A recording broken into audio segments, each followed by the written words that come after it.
Mr. Clerk, please record. There is a quorum present, Mr. President. Thank you. Do you have any items for the record? Not at this time.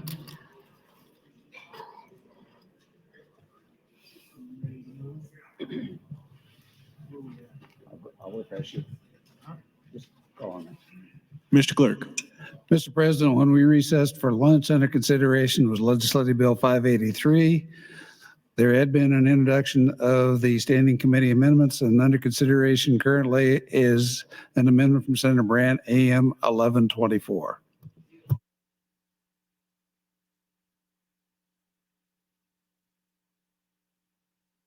Senator Kauth, you're recognized to speak.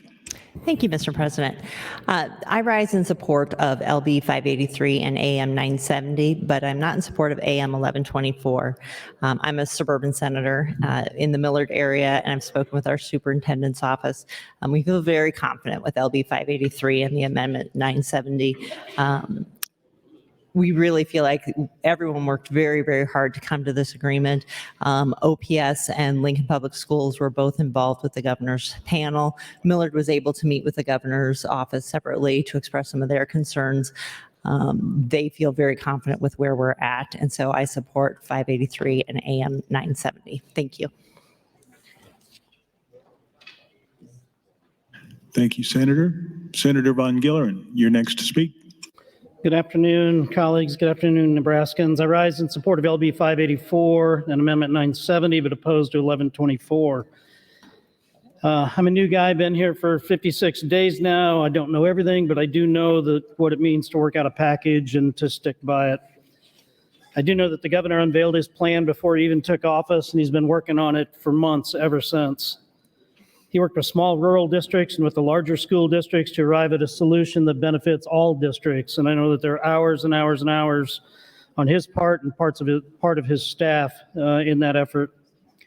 He developed a plan that implements income tax deductions, property tax reductions, and dovetails all of that with additional state funding for every school district.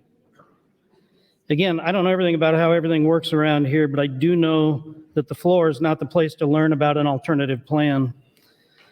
I wish I'd been approached on this earlier. I could have had conversations with the PRO office to vet the numbers, to better understand the entire plan. But again, trying to digest all this volume of information on the floor is a bit of a challenge.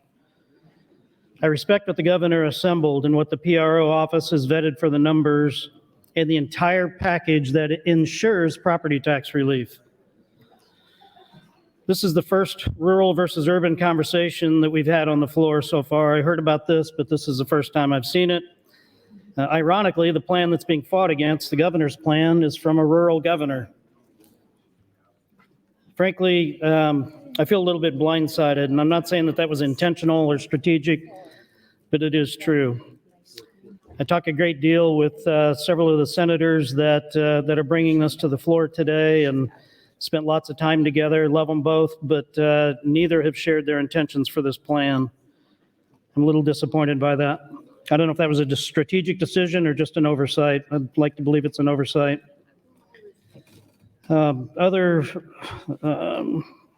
Like others that are speaking, I represent one of the largest districts in the state. And as Senator Kauth has shared, Millard Schools, for one, has come forward and said that they want to stick with the governor's plan because they know it's sustainable.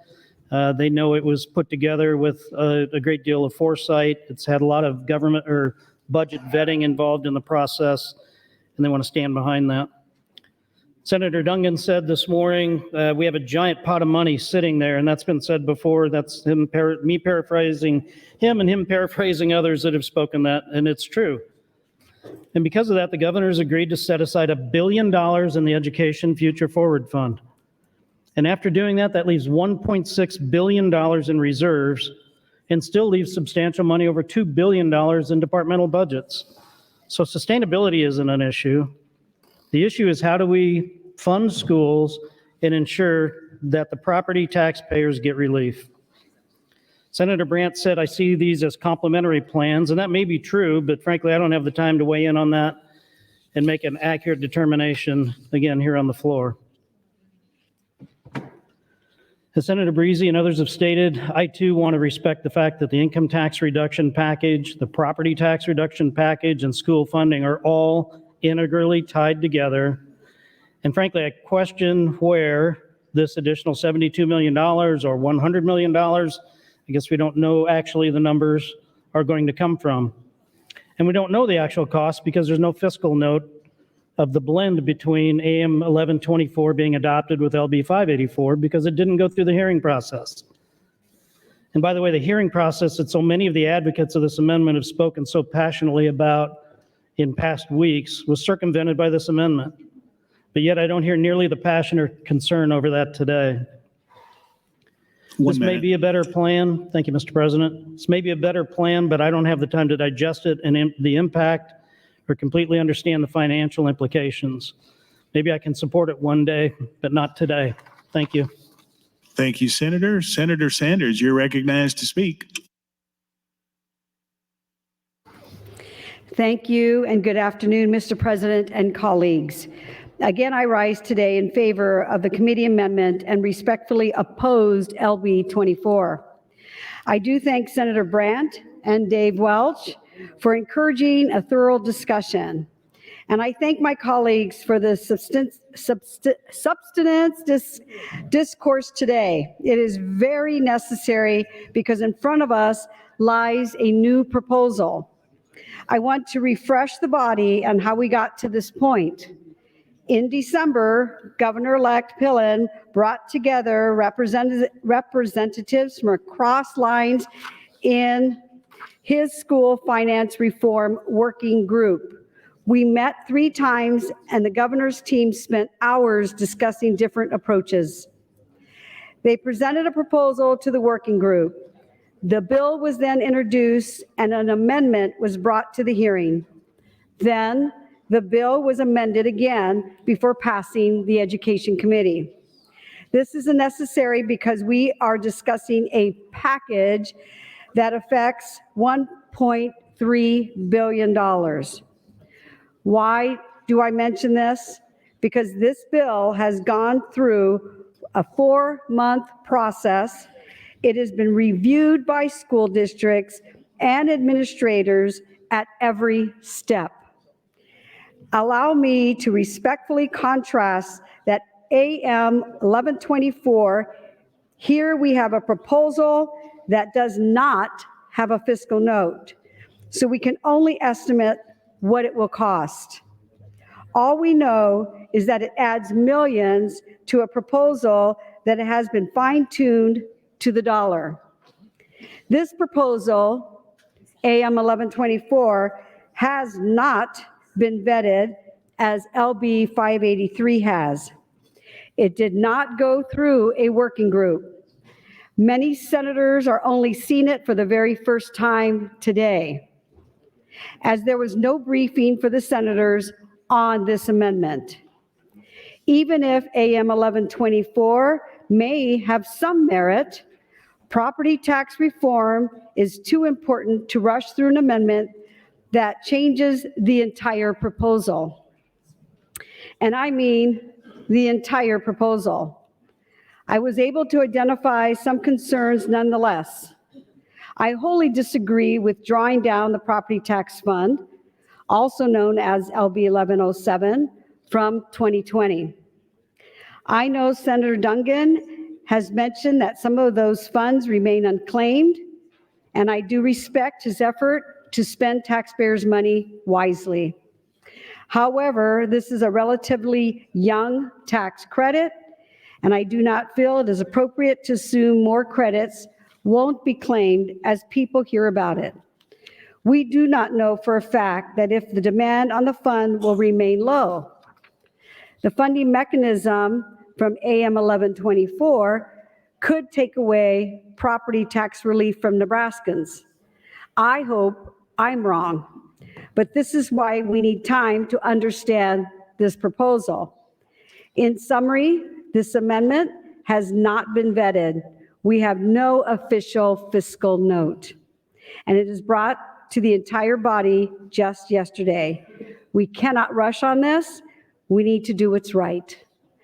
Thank you, Mr. President. I yield the rest of my time to Senator Breezy. Thank you, Senator Sanders. Senator Breezy, you have 1 minute. Thank you, Mr. President, and thank you, Senator, for that. I appreciate it. And I think you brought up a good point there about the unused 1107 credit dollars. I believe the amendment AM 1124 targets those dollars to fund this amendment. But I would maintain that that is a source of funding that is certainly not sustainable. The unused 1107 credit dollars, they will shrink over time as more people become aware of that program. As that program becomes more valuable to everyday Nebraskans, more folks will access that program. I would predict that the amount of unused 1107 credit dollars shrinks, or is going to continue to go downward. Does it approach zero at some point? I don't know if it gets that low, but I would maintain that over time, that is a source of funding that will shrink to a point it's not going to do much good in this respect. And we would have to find funding for this. And so I oppose AM 1124, even though I thank Senator Brandt for the conversation. I think it's been That's great your conversation. time, Senator. Thank you. Thank you. Senator Breezy has some guests in the north balcony. They're 7th graders from St. Michael's in Albion, Nebraska. Please stand up and be recognized by your Nebraska Legislature.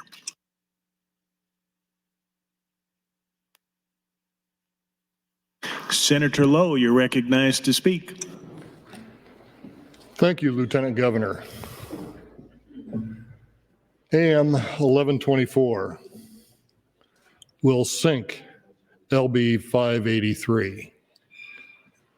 And with that, the other education bill. Is that really what we want to do? we want to give up on our kids this year? We need to think about that. There's been a lot of time put into LB 583 and the AM 970. And there's been an agreement that the first education bill moves and then this bill moves. We really want to mess that up now? I don't think so. I think we want both education bills to move through and come out to benefit our children of Nebraska.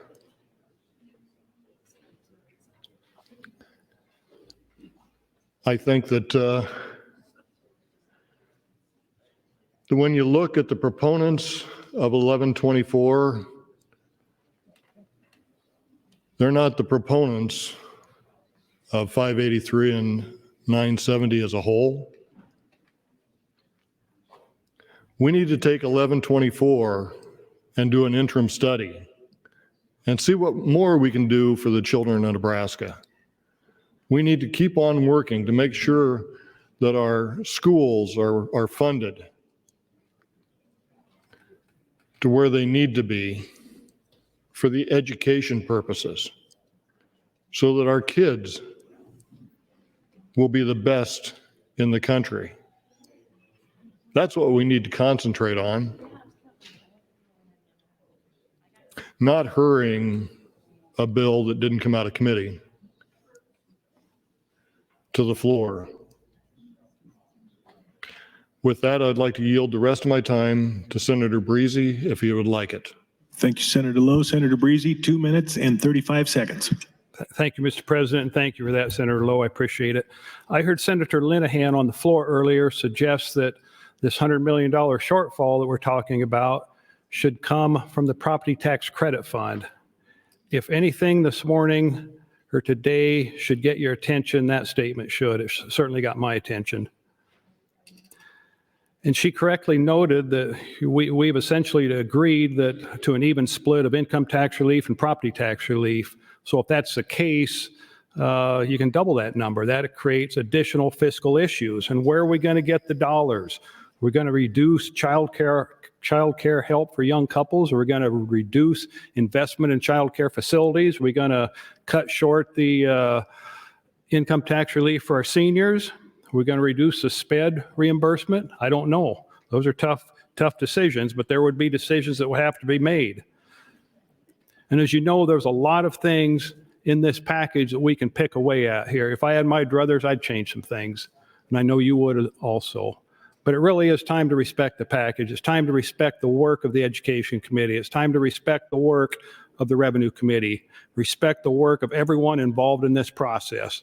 Chipping away at this has a lot of repercussions, not the least of which is where are we going to get the money and what are we going to cut from these packages to make it work? What else are we going to change? I know the package isn't perfect. Everybody has their own ideas about it, and I could start listing some of my concerns as well. 1 minute. But thank you, Mr. President, but I am going to respect the package. I'm going to oppose AM 1124, support the Education Committee amendment, and ultimately LB 583. I would encourage everyone to do the same. Thank you, Mr. President. Thank you, Senator Breezy. Senator Moser, you're recognized to speak.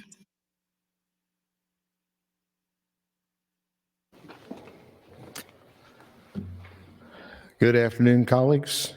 Thank you, Mr. President.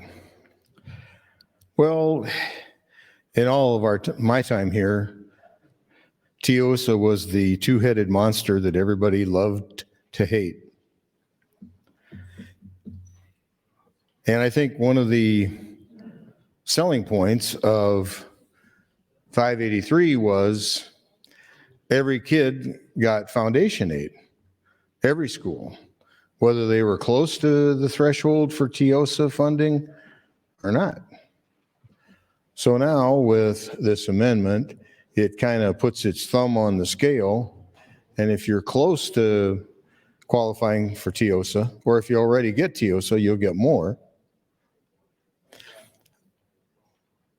I don't see what the benefit of that is. I think it flies in the face of what we're trying to do in the rest of the bill, where every kid gets $1,500. Every school district gets, the same percentage of their special ed costs. So I think to just have this come from the floor, and I think some people have had kind of a knee-jerk reaction to it that, on the face of it, it looks good. I think it's a bad way to do legislation. I think we should be more considerate and spend more time looking into it before we change the plan in the midst of the stream. So thank you, Mr. President. Thank you, Senator Moser. Senator Slama, you're recognized to speak.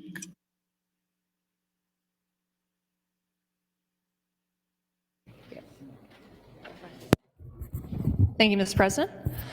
I rise still in opposition to AM 1124 with the understanding that it would compromise the package as a whole.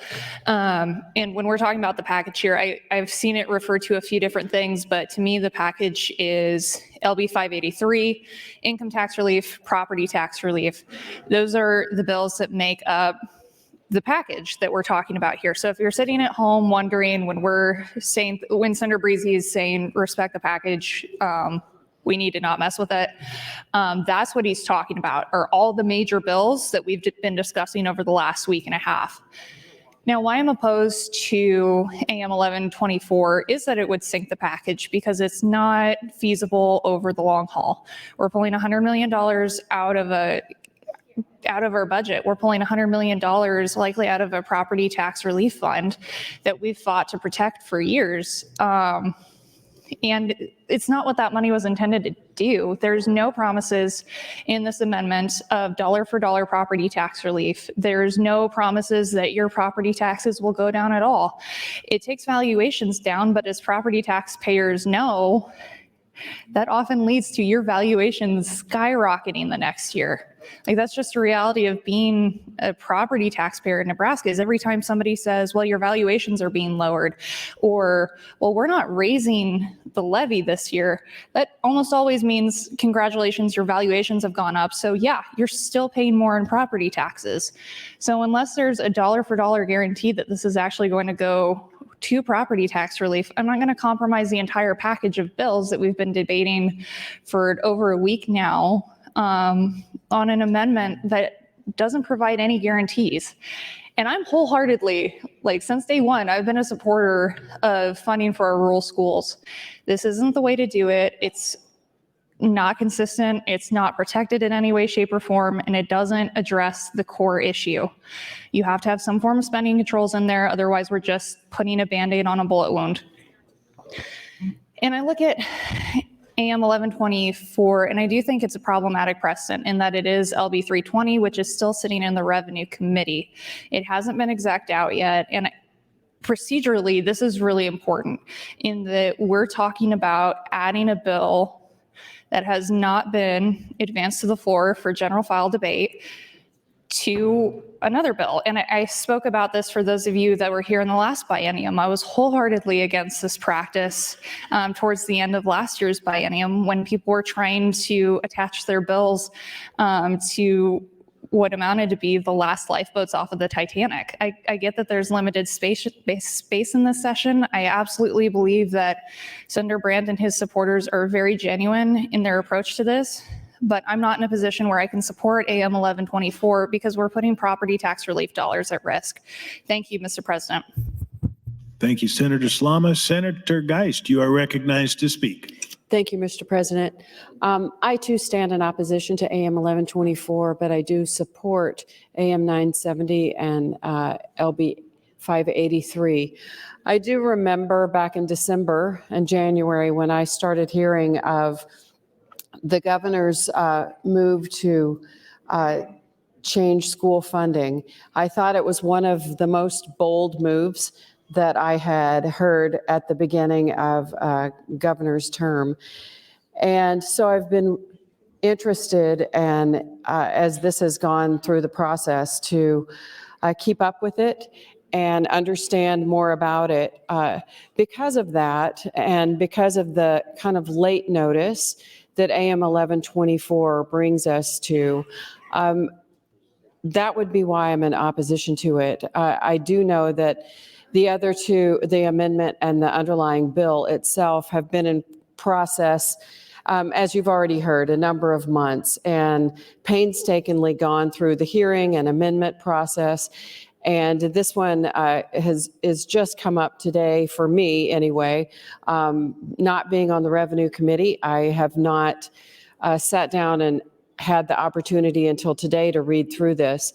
And so given that, I would stand in opposition to LB 1124 and ask the body to strongly consider supporting AM 970 and LB 583. Thank you, Mr. President. Thank you, Senator Geis. Senator Hardin, you are recognized to speak. Thank you, Mr. President. I stand in support of LB 583 and AM 970. I'm not fond of AM 1124. What I'd like to do is share a property tax perspective of someone who lives 25 minutes east of a state with 0.4% for a property tax rate. It's not theoretical for us. We have actual conversations with people who live that way.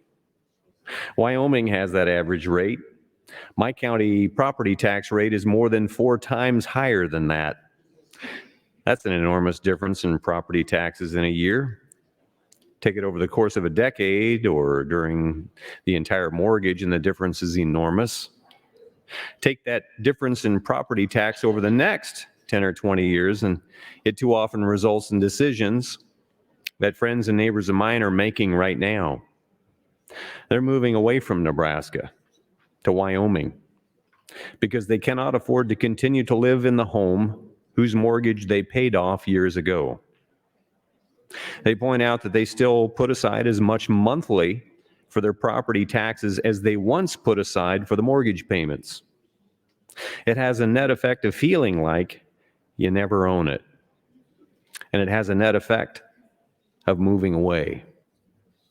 I strongly recommend we stay with a carefully designed package in LB 583 and AM 970 and forego the rest. I yield the rest of my time. Thank you, Senator Hardin. Senator DeBoer, you are recognized to speak. This is your last opportunity on the amendment. Thank you, Mr. President. So today we're standing here and we're talking about the package. We're saying respect the package, obey the package, pay attention to the package, do the package. The package needs to be respected. And you know, with all this discussion of packages, the question of what is the correct process for building packages comes up. The question is it appropriate to take a package that has been made in committee and say, can we address that package on the floor in general file? And I think we can address a package which has been made in a committee package and say, how do we on general file, all get our own ability to address it. Just because it's a package doesn't mean it's sacrosanct. Just because it came out of a committee as a package doesn't mean we have to leave it exactly like that, or we wouldn't have the capacity to do amendments. I wasn't in the room when they discussed creating this package. I wasn't in the room at all. So this is my opportunity. This is my constituents' opportunity to be heard on this package. I'm not entirely sure how Senator Brandt's amendment will affect what I think about the whole package, but I'm willing to listen to it. I'm willing to say I'm willing to work on this package between general and select file. I'm willing to respect the package by respecting it enough to say, let's look at whether or not we have all the right pieces in it. And so I'm going to vote for Senator Brandt's bill or amendment, sorry, even though it is not entirely worked out yet. And I'm going to say, let's look at how we get the correct package of property tax relief, school funding, all of these sorts of things together into one package that we've all had our say on. That's what general file is for. You remember last year, those of you who were here, there was a whole lot of just get us to select. Let's just give us a cloture vote so we can get to select and talk more about it on select. Well, here we are. This is general file for this package. So let's talk about it some more and see what happens between general and select. I'm willing to entertain this idea. There are some good things in this. Maybe we don't take all of it, maybe we do. I don't think we have to just put something absolutely in solid writing at the beginning of general file. I mean, that's the whole point of our way of doing things, is that we are going to continue to work and change those things between general and select. That there is an opportunity for many voices to be heard as we're shaping legislation. I absolutely respect the committee process. I do. And normally, I might say, oh, well, this has already been taken care of, but this is a very large package across 2 different committees, neither of which I serve on. And so I think that my constituents ought to have the opportunity to have their voice weighed in on with respect to the package. So I support what Senator Brandt and others are trying to do here. I think we've all heard that what they want to do is conceptually at least got some merit. I do think there are some tweaks with respect to how to pay for it that we still need to think about. I just think we can't get so married to a package at the very beginning that we don't have the ability to look at how we might modify it as we get more people involved, as we get different parts of the state involved in the question. 1 minute. So I'm going to be supporting Senator Brandt and others in their ability to sort of make this a little better yet. They have some good ideas in here.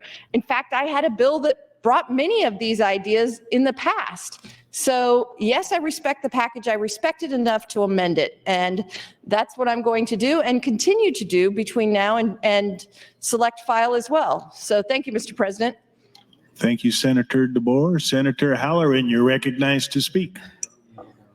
Good afternoon, Mr. President. Good afternoon, colleagues. Good afternoon, Nebraska. Well, it's the normal collegial thing to do is stand up in the midst of a debate and say, I respect all the players that have put a lot of hard work into this.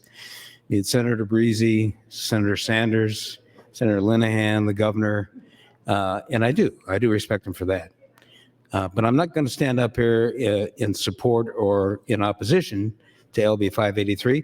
I'm going to give a little bit of dissertation on the TIOSA formula, okay? The TIOSA formula. We've talked about it for indefinitely here. And this, what we're talking about here on the floor right now, is going to be put, it's not going to simplify the TIOSA formula. It's going to complicate it.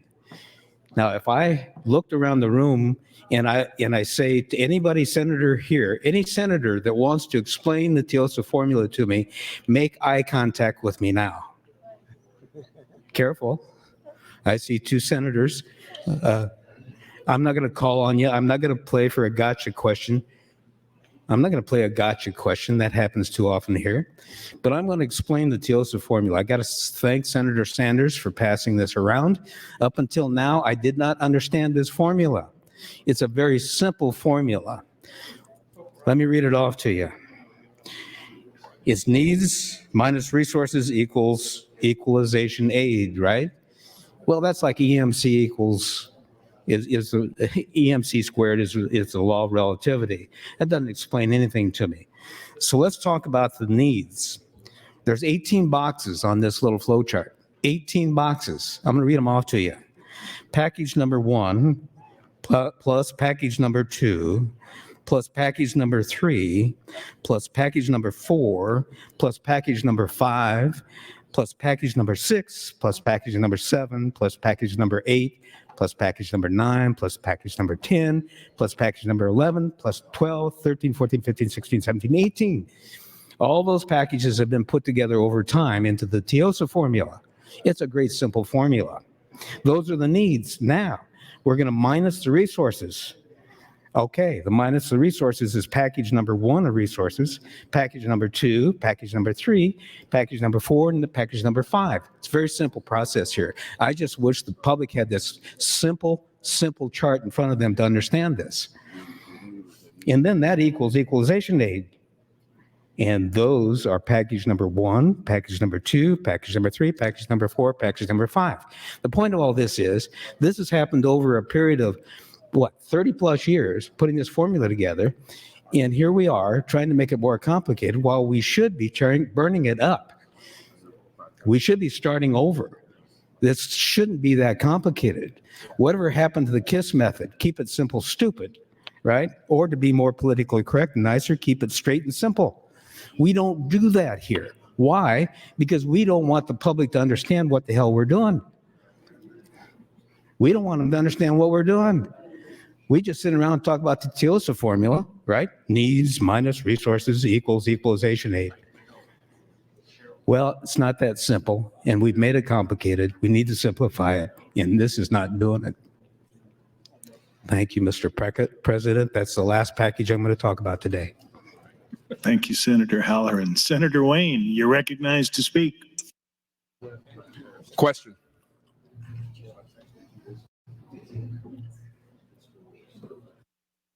Question's been called. Do I see 5 hands? I do. The question is, shall debate cease? All those in favor, vote aye. There's been a request for the call of the House. The question is, shall the House go under call? All those in favor, vote aye. All those opposed, vote nay.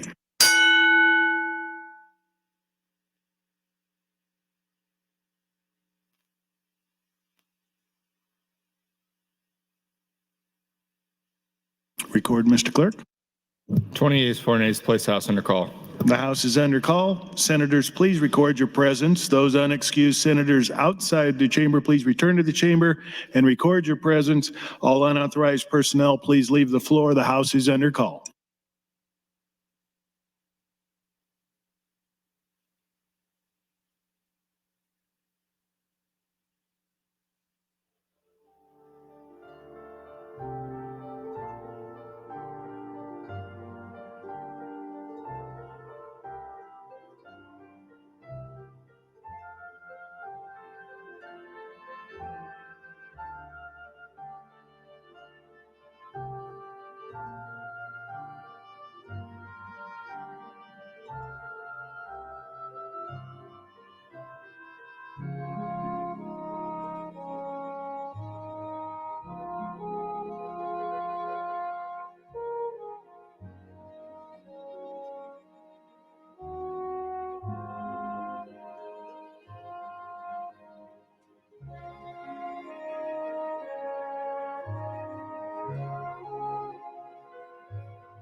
All unexcused senators are present.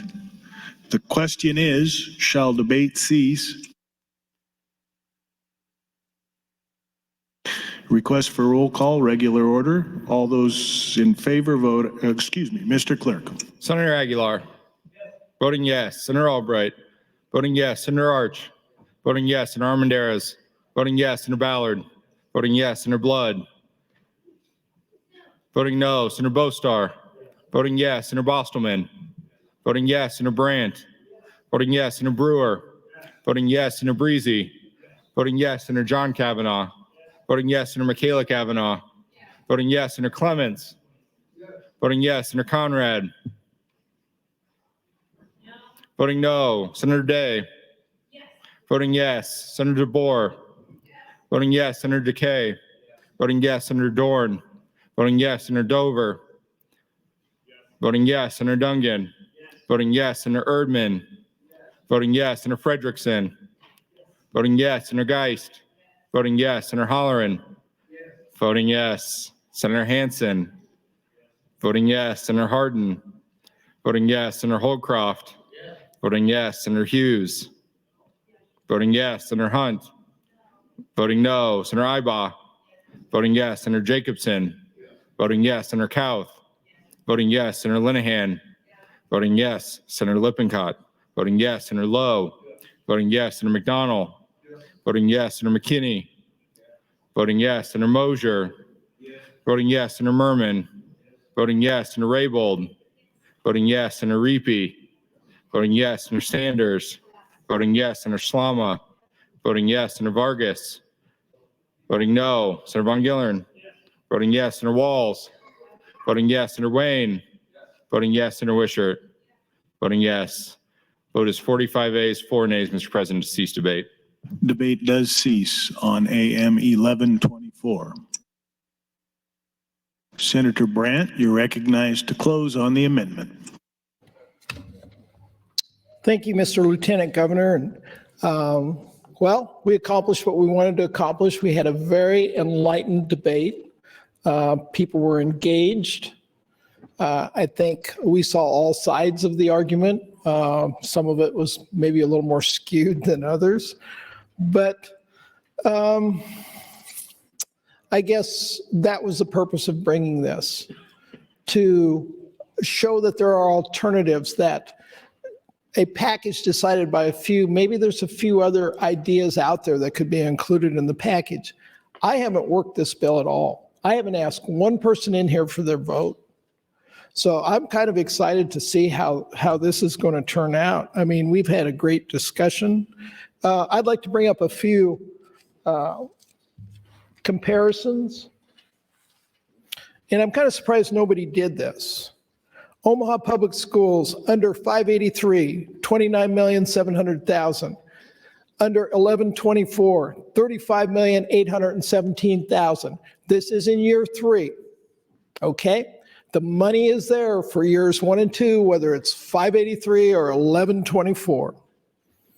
Lincoln Public Schools, $24,583,000. $37,011,24. Millard, $13.7 million, $583,000. $17.2 million, $1124. Papillion La Vista, $7 million, $583,000. $9.5 million, $1124. Elkhorn, $6.4 million, $583,000. $10.9 million, $1124. The one everybody's concerned about, West Side, $10 million, $583,000. $3.8 million under 1124. And you've all got the list in front of you. You can check these numbers out. And there was some concern about not having a fiscal note, same as 583. You don't get one till the bill passes on the first round. So, you know, that argument is kind of mute. I'm pleased, Senator Von Gillern, this is your first rural versus urban discussion, but there will be many more to come. I'm sure of that. Okay. And for those that are concerned about this not having a hearing is a little disingenuous, because this is LB 320 that did have a hearing, and we didn't ask to bring the bill out of the committee. So I just want to say that up front. This is why we have floor debate in the legislature, so that everybody can bring their ideas to the floor and everybody can weigh those ideas by what everybody said. And with that, I'll close. Thank you. Thank you, Senator Brandt. The question is the adoption of AM 1124. All those in favor vote aye. All those opposed vote nay.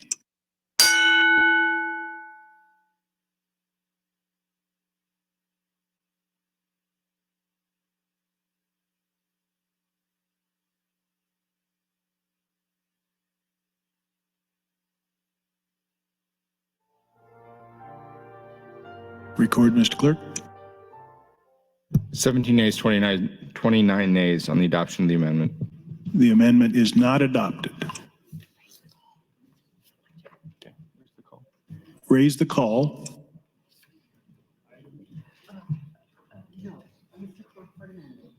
Mr. Clerk, for an amendment. Mr. President, Senator Kavanaugh would move to offer AM 1129. Senator Michaela Kavanaugh, you're recognized to open. Thank you, Mr. President. Colleagues, this is another bill amendment that had a hearing. It is not on general file because the chairman of the Education Committee refused to have an executive session on it. This is LB 99 Universal School Meals. What I had intended to be my priority bill this year. So just want to be very transparent. Had a hearing, not on the floor. I did, unlike the previous amendment bill, I did ask for it to be exec on.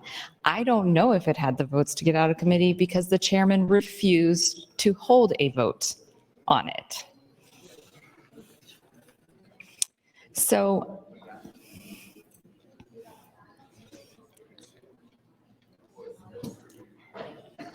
studies show that when a child is hungry, it hinders their ability to focus and learn in the classroom. AM 1129 would ensure that every public school student in Nebraska has a meal during the school day free of charge. Child hunger and food insecurity are directly linked to poor academic performance, poor health, and higher rates of depression, suicide, and incarceration. Nebraska taxpayer dollars are better spent on programs that keep kids healthy and learning. This amendment maximizes Nebraska's participation in the Community Eligibility Provision, or CEP, a federally funded program that fully pays for meals to all students of eligible schools. Approximately 46% of all schools in Nebraska would qualify. For schools that do not qualify for CEP, the Department of Education will reimburse public schools for fully paid meals at the same rate as the free program, making up the difference if a student qualifies for a reduced meal price. An eligible school is one where at least 40% of students are considered part of the Identified Student Population, or ISP. This includes students whose families participate in SNAP, TANF,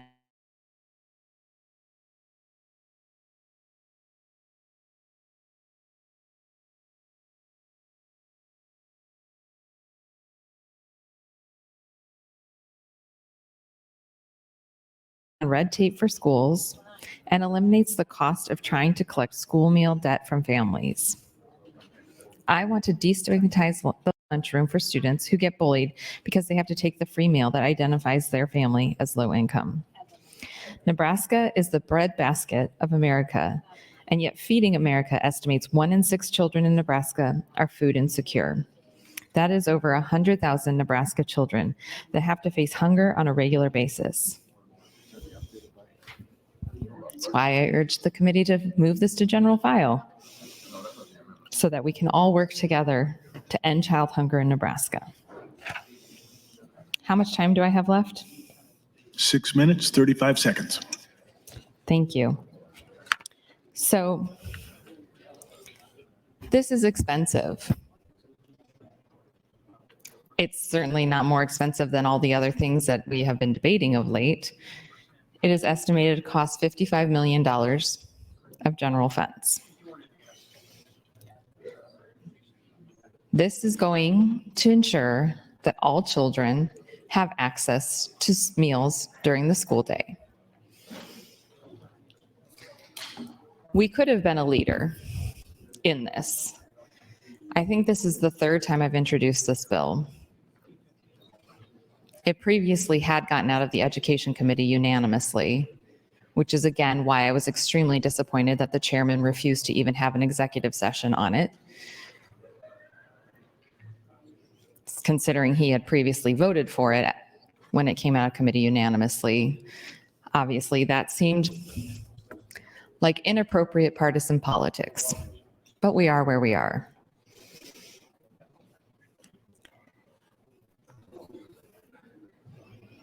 I don't believe that the children of Nebraska should pay a political price. So I wanted to give this body the opportunity to decide what our priorities are again, yet again, when it comes to the children of this state. So here it is, your opportunity to no longer be a leader in providing universal school meals. Other states across the country have already made the step to do this. We would have been one of the first if we had done it when it was first introduced. But it has been proven to be important, to help with readiness, help with academic learning, and helping students thrive. So, colleagues, I encourage you to consider voting for AM 1129 to give all school children access to meals at school, no matter their income.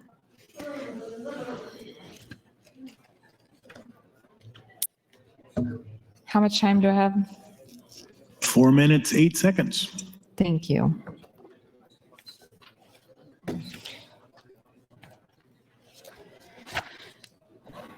There's a lot of money flowing this year. And I've heard a lot of you colleagues stand on the mic talking about how much you want to help children. But I'm not seeing that put into action. I'm seeing it more as a fight over the crumbs that you can get for property tax relief in every single bill, and every single crumb is more important than every single student that we serve.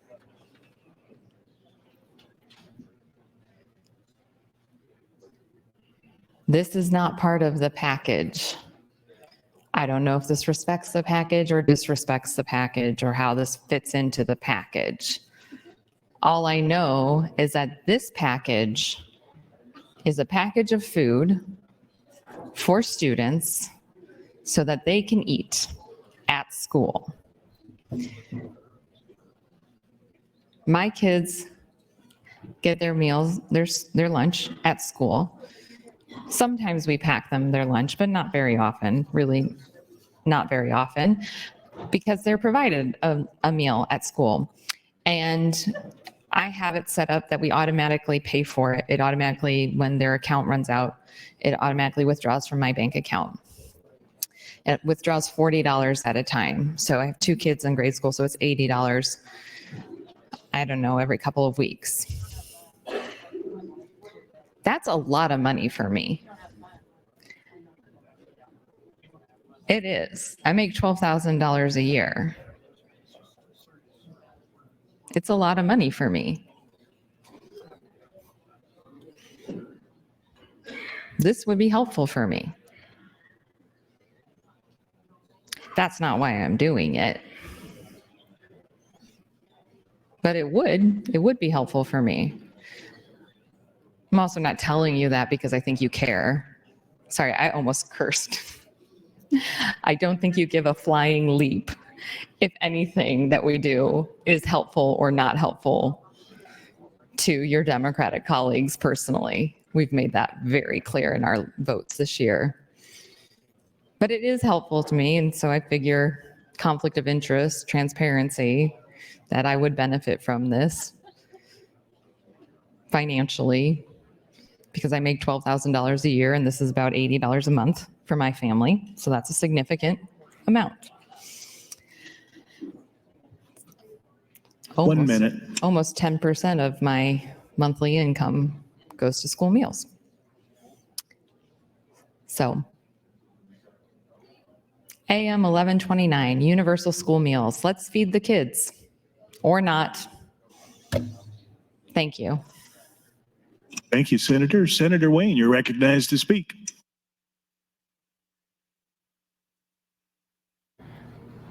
Thank you, Mr. President. Some people are wondering why I called the question maybe, and it's really simple. The more people kept talking and having conversations, the more I saw people peeling off a bill.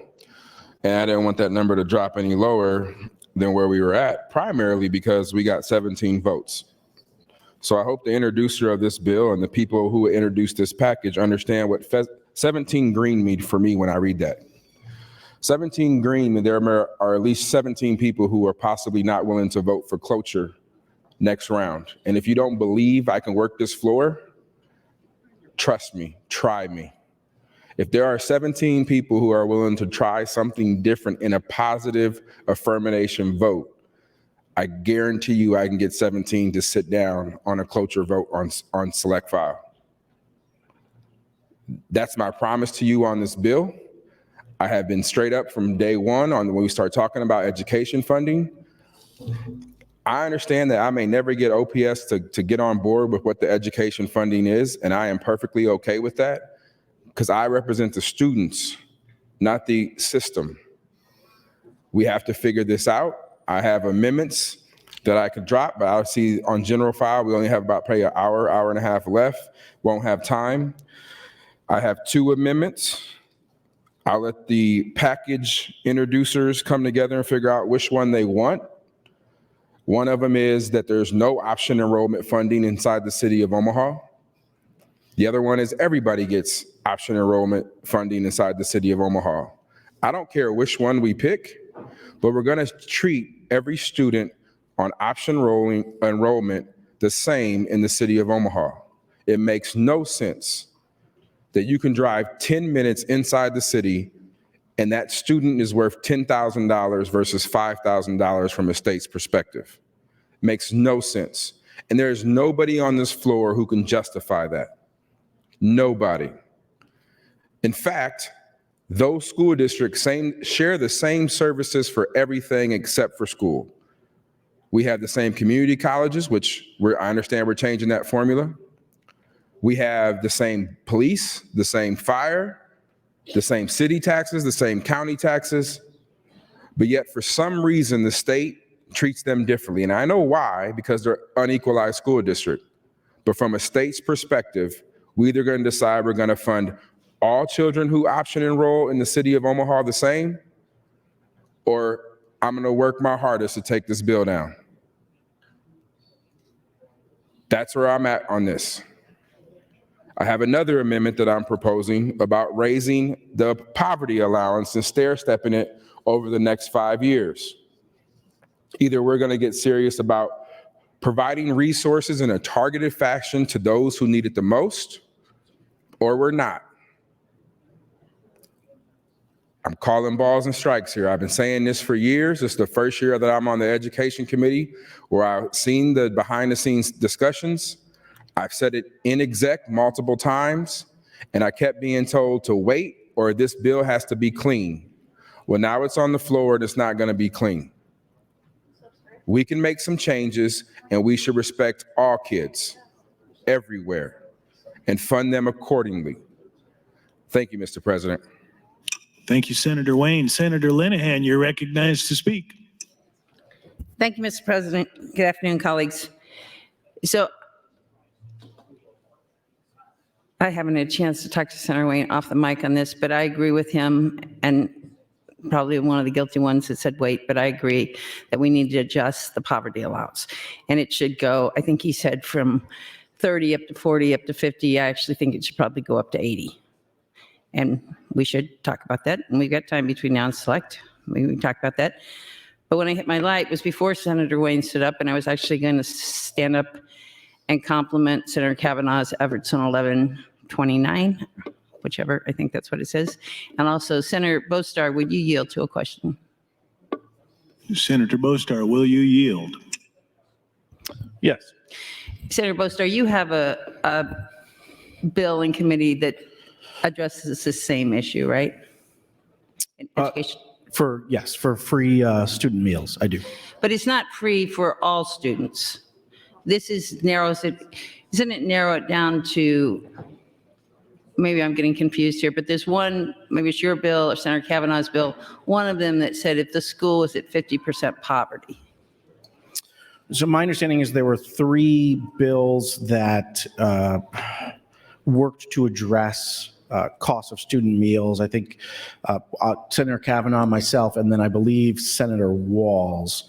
My bill 627, if I remember correctly, would create a grant fund for free meals for all schools. They could opt into the program essentially.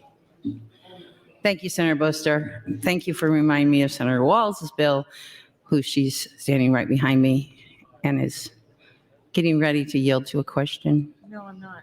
No? Not yet. So anyway, the idea here is there was a while when I was first here that the schools didn't want to opt into the federal program that basically said if you're above, I can't remember, 70% poverty or whatever, we'll feed all the children in that school, breakfast and lunch. And that took 2 or 3 years, which I never did understand. It was federal money. Why wouldn't we not do this? And now we have had Senator Walls, I guess we passed it out of committee. That's good. Where we are going to address more, it's tailored to low-income schools so we can hit some of those kids. And I think it's a program the schools can opt into. So before I admit that I don't know all about this, I think we've already taken care of this in Education Committee, or at least partially taken care of it. But I do agree that we ought to take advantage of any federal programs, even if it costs some dollars in the state, if we can feed children in high poverty schools. Thank you, Mr. President. Thank you, Senator Linehan. Senator Day, you're recognized to speak.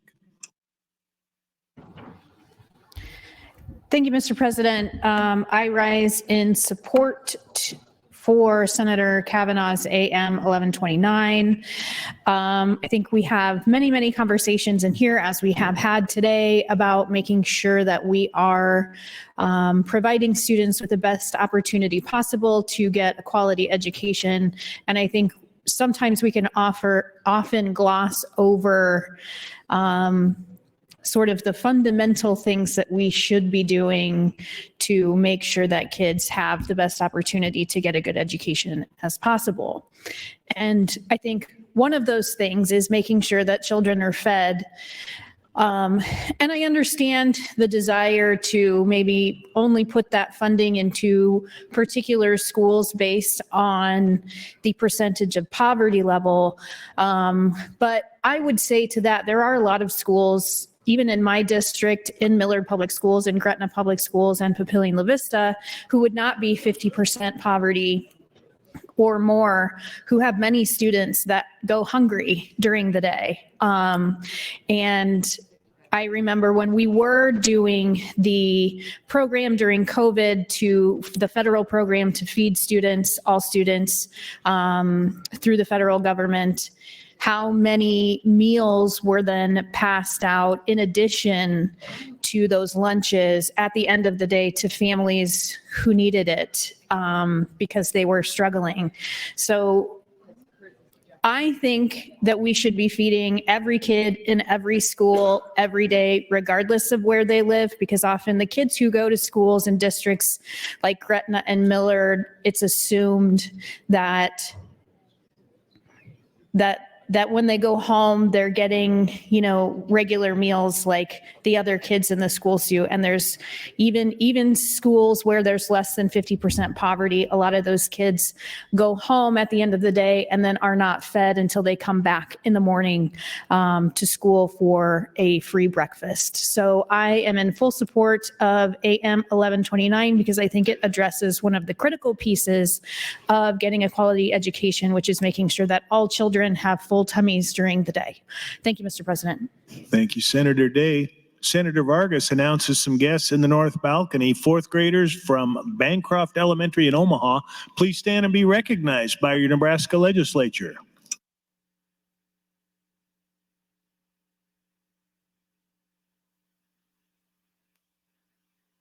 Senator Conrad, you're recognized to speak. Thank you, Mr. President, and good afternoon, colleagues. I rise in support of Amendment 1129 and in continuing support of the committee amendment 970 and the underlying measure LB 583.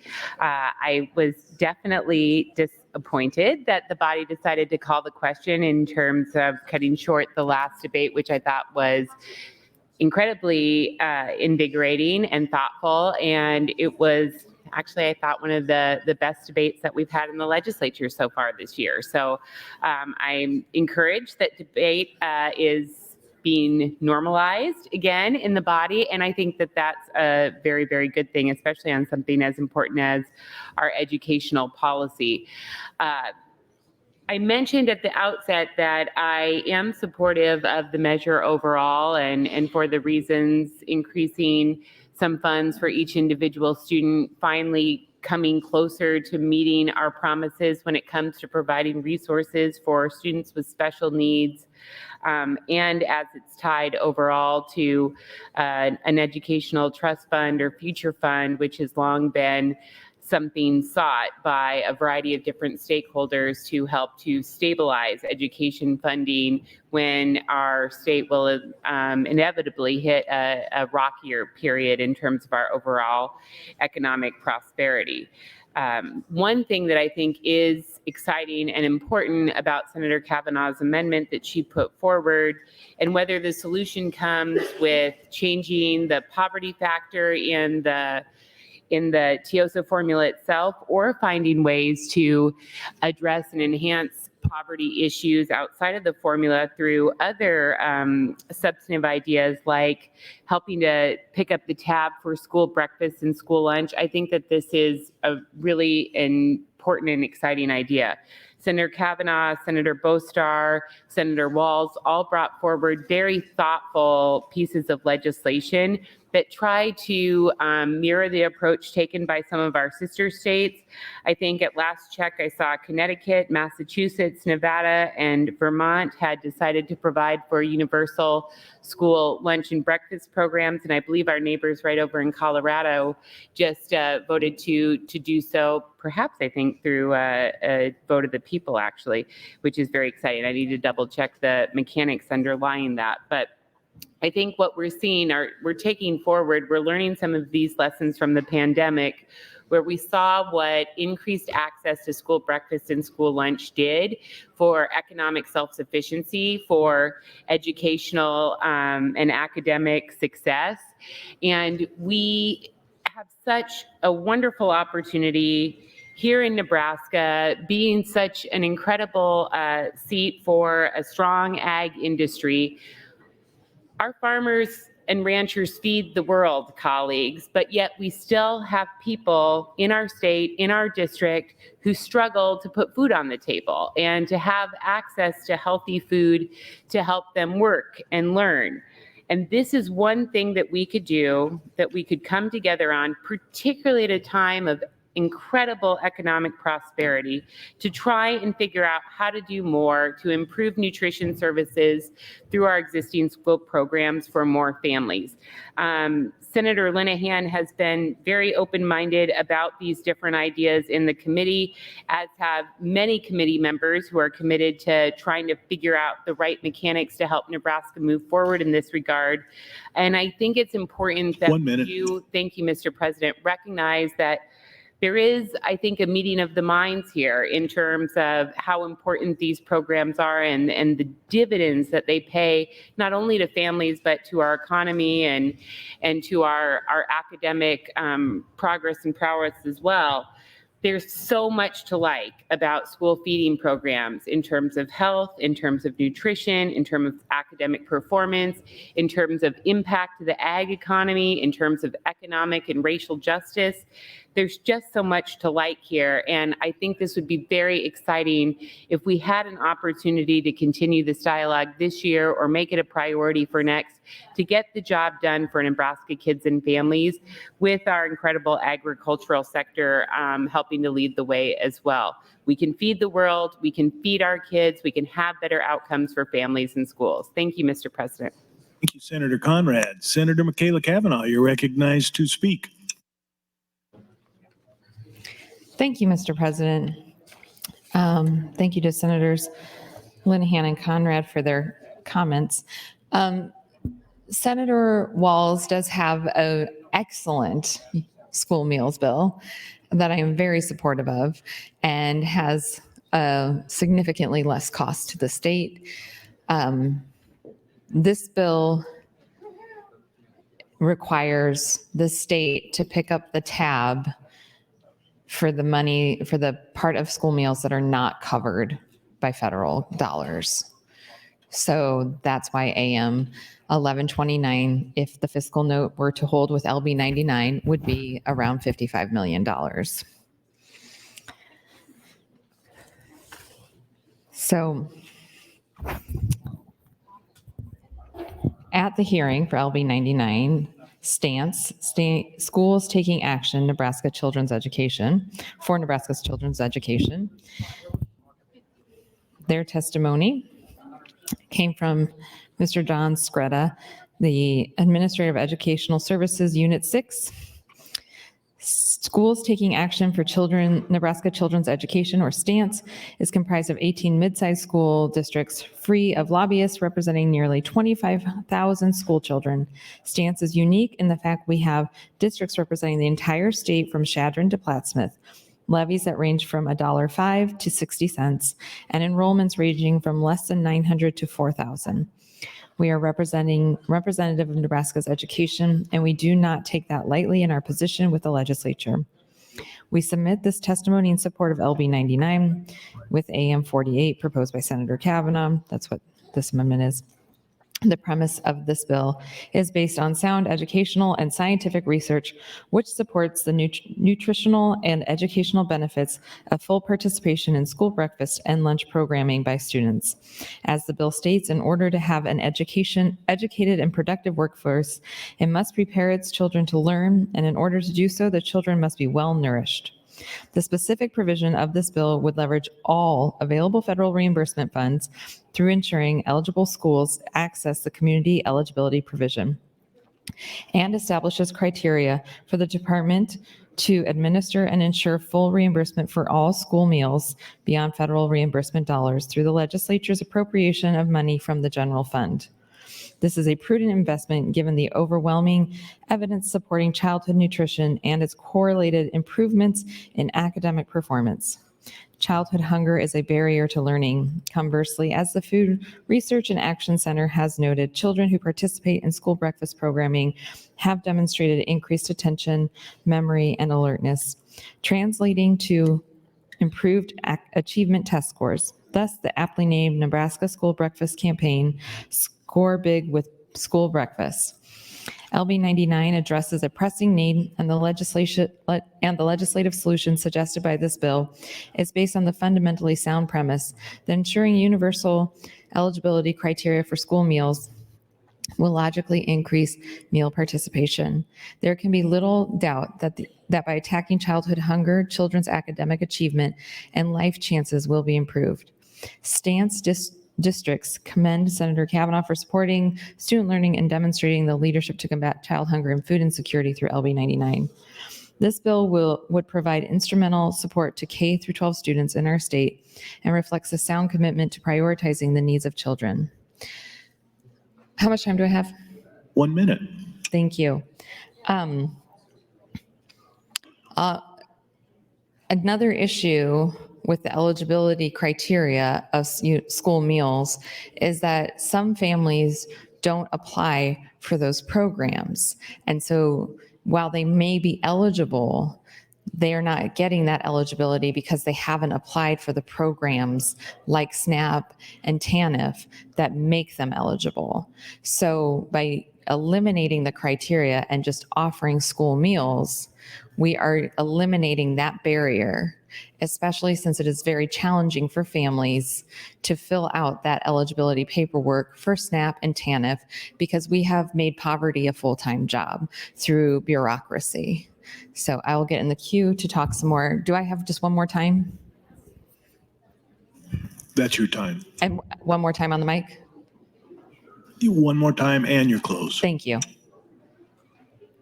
Senator Day, you're recognized to speak.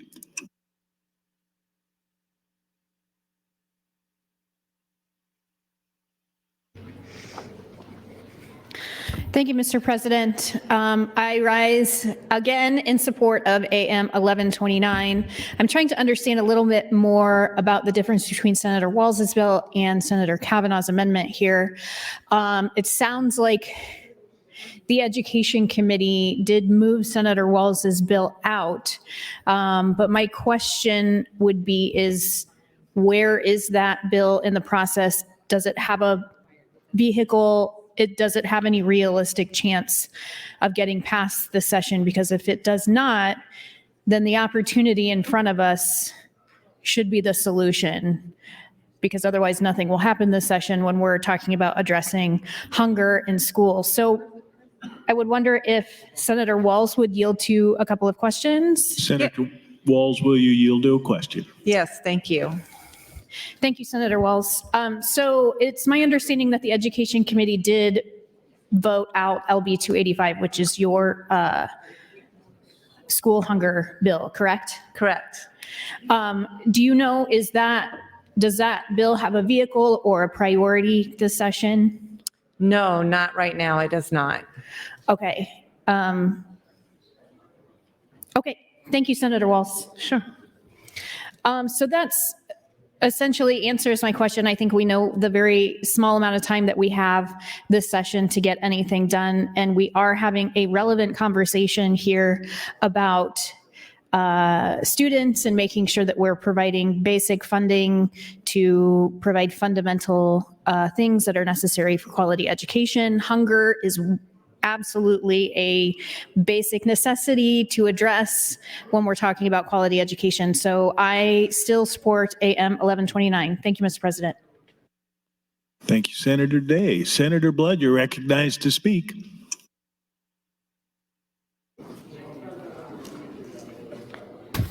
Thank you, Mr. President. Fellow senators, friends all, I too stand in support of AM 1129, although based on what I'm seeing on the floor, I don't see a lot of people listening to the debate, so I don't have high hopes for it, but I can't blame a senator for trying. With that said, I want to point out that Nebraska would not be the first state to do this. We know that California, Colorado, Maine have all done it. I know that there are 3 other states that did it during the pandemic, and it worked so well they extended it. Those states were Massachusetts, Nevada, Vermont, and then so far I've been able to track 21 other states that are currently planning on either drafting, discussing, or negotiating universal free school meals. So this isn't some radical plan that Senator Kavanaugh came up with. This is something that is nationwide because the federal government managed to drop legislation, but as usual, they can't get anything done at that level. So it's just basically been sitting there for a couple of years in DC. And by the way, why do you guys keep electing the same people when nothing ever happens there? But that's a different bill. What I know, based on working with people that have had food insecurity, based on people that I've seen that have struggled, and I understand that this is universal, this is for all kids, is that when you have anti-hunger programs, that it also improves their health and it also reduces health care costs. And you're like, why should I care about that? I'm healthy. Well, I know you guys pay, I assume all of you are paying for health insurance. And the reason, or one of the many reasons that your rates go up with health insurance is because other people that may be on that health insurance with you may not be as healthy as you are. And so they have to go to the doctors more often. They have to have more tests. And they are more prone to things like diabetes and obesity. And because of that, your costs are going to go up as well. So we're also doing something that's really, if you think about it, very forward thinking. We're going to make sure that people have a really good start, not only educationally, because we know that you can't learn when you're hungry, but we're looking out for their longevity. If we're giving these children a good start in life, not just in their brains, but physically as well, we're giving them a strong foundation. And we're also letting them know that we care about their well-being. Because I guarantee you, when you have a child that maybe is hungry, or a middle-class family that happens to be struggling because they got a lot of medical bills going on right now, and they're not really sure how they're going to take care of lunch for their kids, because we talk a lot about impoverished kids, but we know there's a lot of middle-class people that struggle frequently throughout their lives. Why would we not want to do it? Every bill that we have that we may or may not like, that pertains to schools, that pertains to scholarships, we always talk about, it's about the kids, it's about the kids. Well, this is about the kids. If you tell me over and over again in all of these bills, and a lot of them I don't support, that you want me to use tax dollars or tax credits for whatever to help the kids, here's the way we know through science, facts, and data we can actually help all of the children in Nebraska. We know that for some of them, that may be the only meal that they have, be it breakfast and lunch or just lunch. 1 minute. And it can't be the assumption that it's not our problem. Any of you ever look at the ACEs score, where we can tell a lot about childhood trauma and how it's going to affect them as adults? If we want to give kids a good foundation, we have to use that science, and this is one way we can do it. And it sounds like Senator Kavanaugh is up for discussion. If you don't like the fiscal note on it, maybe there's some wiggle room, maybe there's some middle ground, but let's at least have this discussion. We just had a robust debate. Clearly that day is over, but it would be nice to have maybe a little bit more discussion on Senator Kavanaugh's amendment. Thank you, Mr. President. Thank you, Senator Blood. Senator Frederickson, you are recognized to speak. Thank you, Mr. President. Good afternoon, colleagues and Nebraskans. I'm really happy that we're having this conversation. I think it's a really important one to have. I was listening to Senator Day's questions a little bit ago about Senator Michaela Kavanaugh's bill versus Senator Walz's bill, and I'm still learning more about the difference between the two, and I've been starting to have conversations about those. But I'm grateful to both Senator Michaela Kavanaugh and Senator Walz for bringing these bills and this amendment. I think this is truly an opportunity for us to have a statewide win here. I think that this, the idea of ensuring that our kids are fed in their schools is a way for us to all have we have an underlying goal in this entire body to ensure educational excellence for our kids. And this is, I think, one way to actually do that. A few weeks back, I toured the food bank of the Heartland. I've got a food bank related bill tax credit bill for grocers and restaurants who provide donations to food banks. And so I had the opportunity to go and sort of see the behind the scenes of how food insecurity impacts our state, and also just the infrastructure behind that, which was a really fascinating thing to learn. The food bank at the Heartland, it's headquartered in Omaha, but they actually distribute food throughout the entire state. And there's a food bank of Lincoln as well, which has some of the areas kind of local to where we are currently. But the food bank that's stationed in Omaha goes all the way out to the Panhandle. So kind of learning the behind the scenes, behind the curtain of how they actually do that was really, really impressive. But one thing that they do there that I think is, germane to what we're talking about here is they have a backpack program.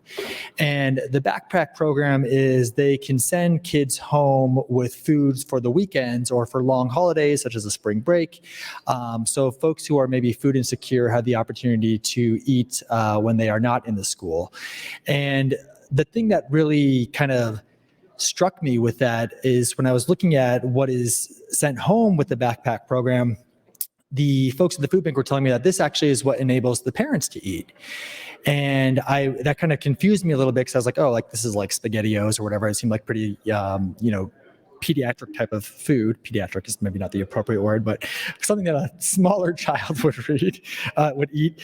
But, they were talking about how usually parents will sacrifice their own food if there's a limited food in the house so that their kids can eat. So with the kids being sent home with these backpacks and food for the spring break or the weekends, it enables the parents to also be able to eat as well. So that was really touching. And, as a parent myself, I could certainly appreciate and understand, obviously if, we're very fortunate, but if we had limited resources, my child would have the priority without a doubt with the food. So other things that I thought were just interesting to put out there. And again, I think that we sometimes think about food insecurity. Sometimes we think about specific areas of the state. I mean, this is a statewide issue. This is not an urban or a rural issue. This is in, counties throughout the state are impacted by this. So every single one of us in here has, I think, a vested interest in ensuring that we are tackling food insecurity in our state. In Nebraska, we actually have 188,080 people who are facing hunger, and of them, 64,190 are children. So what that basically, if you scale that to our population and the population of kids in our state, that's 1 in 10 people face hunger in our state, and 1 in 7 children face hunger. So those are significant numbers, and I think that this is a way that we can begin to address that issue. So I rise in support of finding some type of vehicle for whether it's Senator Michaela Kavanaugh's bill or Senator Walls's bill. 1 minute. Thank you, Mr. President. I will certainly be voting green on ensuring that we can, begin to tackle the food insecurity issue in our state. I think this is a really one effective way to do that. And I look forward to kind of hearing more of this discussion. So that's where I'll leave it here. Thank you, Mr. President. Thank you, Senator Frederickson. Senator Dorn has guests in the north balcony, fourth graders from St. Paul's Lutheran in Beatrice. Please stand and be recognized by your Nebraska Legislature.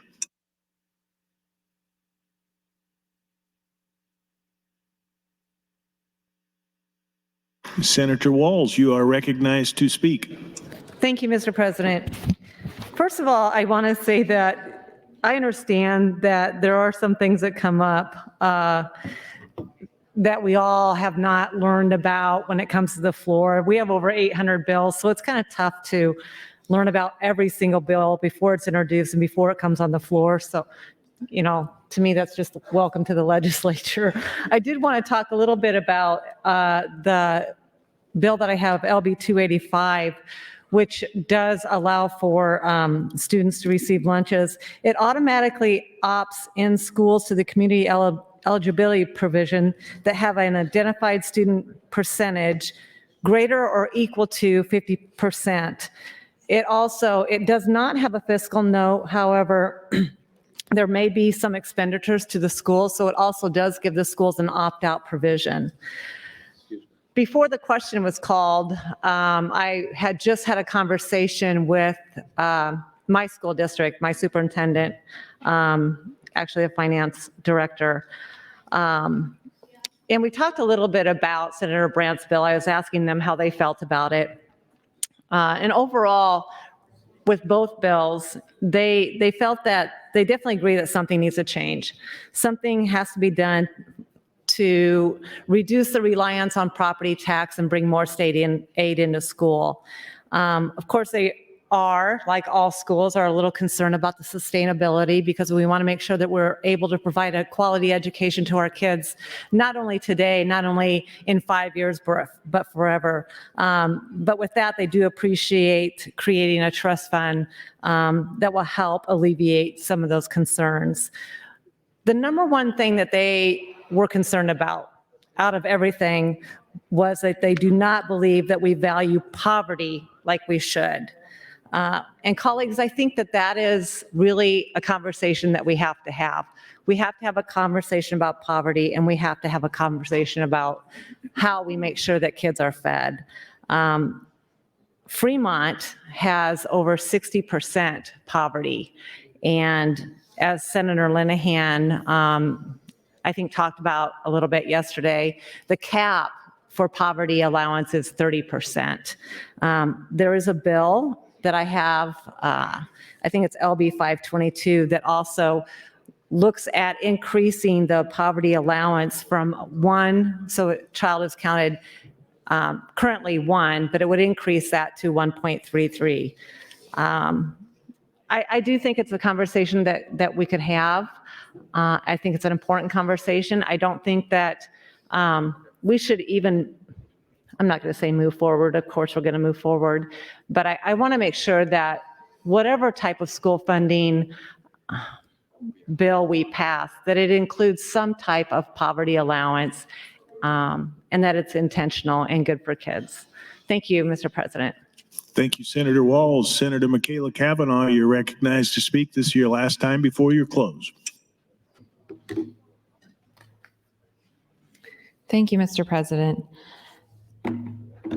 So I'm not sure what the difference is between Senator Boastar's bill and my bill. I think they're very similar, and I haven't had a chance to look at the differences. The difference between Senator Walls' bill and my bill is that Senator Walls' bill does the first half of this, which is really important, extremely important. And that is why it doesn't have a fiscal note, because it requires all of the schools that are eligible for the CEP to apply for it.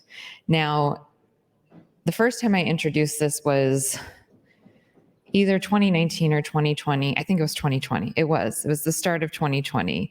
And then everything shut down and we had a state of emergency, and schools in that state of emergency from the federal government, everybody had universal meals in the entire country. And OPS, when the state of emergency was over, continued that program. They applied for the CEP and continued the program. Now, not all of schools and school districts that qualify for the CEP have applied. To my knowledge, only OPS has applied, I think. And Senator Walls' bill would require everyone who is eligible to apply. My bill is what costs the state money. It does that piece, but then it goes further and says that the state will pay for the rest, so that all meals are paid for either at the federal or the state level. So it kind of takes us back to how schools were operating during the pandemic of meals for everyone. And it's just that the federal government isn't paying for all of it this time. We would be paying for some of it. So that is the big difference. I realize it is an ambitious difference.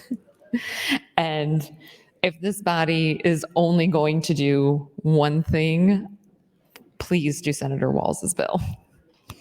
But if you're willing, if the will is there to do even more, I welcome that as well. I think that if we don't have the votes for AM 1129, that we still have the opportunity to have the conversation on Senator Walls' bill as an amendment either to this or to another education bill. I think that there's a great deal of interest in this body in moving forward with feeding kids. The intention again here is to feed all children in the same way, to do away with inequities in how we approach this. And I'm going to take a step back and do a little history lesson. I've talked before about my love of the reports. If you go on our legislative website, there's reports you can read. One of the reports was an interim study. I think it was a task force. It was the Intergenerational Poverty Task Force, yes. And it was Senator Kathy Campbell, who was chair of HHS, and Senator Heath Mello, who was chair of Appropriations. And they did this big report. And I've read it. I've read it several times. 1 minute. Thank you. And I probably should just go ahead and download it and give everybody a copy, because it's very helpful to look at how we can really be comprehensively and strategically addressing poverty in our state. But it also shows you how ensconced and systemic poverty is in our state. And one of the things is that we make it really hard to get access to everything. Services, programs, it's a full-time job. And so we know that families are underutilizing the free and reduced lunch program because it is another administrative hoop that they have to go through. There could be a language barrier. They don't understand that they need to fill it out, possibly. There's all sorts of extraneous circumstances That's your time, impacting Senator. that. Thank you. Thank you, Senator Kavanaugh. Senator Conrad, you are recognized to speak. Good afternoon, colleagues. I rise in continued support of this amendment and really appreciate the dialogue happening on the mic and off the mic to figure out how we can continue to elevate these issues, whether it's the poverty component of the TIOSO formula and or the universal school feeding programs that have been put forward under Senator Kavanaugh or Senator Bostar or Senator Walls's smart measures or some combination thereof in between general and select file. And I think that's actually a breakthrough conversation that I'm really, really excited about at this stage in our legislative session, which could be, I think, very meaningful to moving forward this historic opportunity to improve education funding in our state and to make sure that our approach is not only sustainable but equitable as well. So I wanted to talk just a little bit about how some of these issues have really impacted our community and our district. I remember, again, some of you might not know because I've always represented one of the most urban districts during my course of service in the legislature, but I'm originally from rural Seward County and attended country school, and my mom taught at a country school in Seward County. And I remember her taking little boxes of cereal and fruit to school for kids that were hungry and struggling to learn. And so I have those very, very early memories of how our teachers and our educators are really on the front lines of these issues and always have been, either through formal programs or through informal charitable acts, altruistic acts as part of their commitment to education and learning. I also have had a chance to work on food justice issues and economic justice issues over the course of my career, both as a public interest attorney and in the Nebraska Legislature. And some really meaningful experiences have come to fruition as part of a consensus approach to addressing these issues, which are great for our economy, for family self-sufficiency, and for the ag sector as well. It was really exciting during my past term of service to be able to work with folks like the Farm Bureau and poverty advocates to figure out a way to ensure that SNAP benefits could be utilized at farmers markets, which was just a win-win-win kind of a bill to work on, and really exciting to kind of take that experience and carry it forward.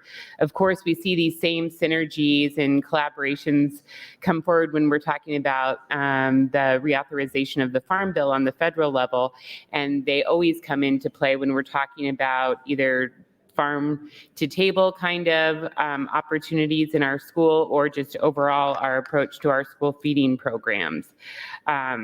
It was incredibly helpful and insightful to hear, as a member of the Education Committee, how many benefits there are to our student population, just kind of writ large, with expanding these programs, and very clear, well-established studies which show that the more children that have access to school feeding programs, it actually improves their access to fresh fruits and vegetables, to dairy products, to high quality grains and proteins. And what they see is kids are wasting less, kids are having better health outcomes, and they're having better economic or academic performance outcomes as well. Thank you, Mr. President.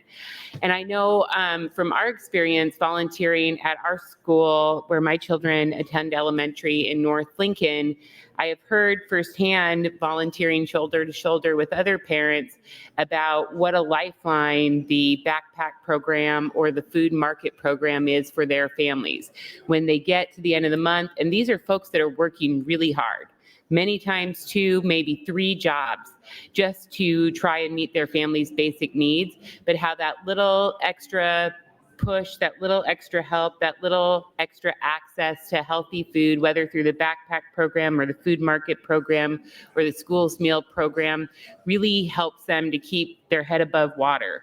And what a critical lifeline that can be. So I'm very excited about these conversations that are happening on the mic and on the floor today, and just wanted to raise my voice in continued support and commit to collaboration with all stakeholders. Thank you, Mr. President. Thank you, Senator Conrad. Senator Day, you're recognized, just your 3rd time.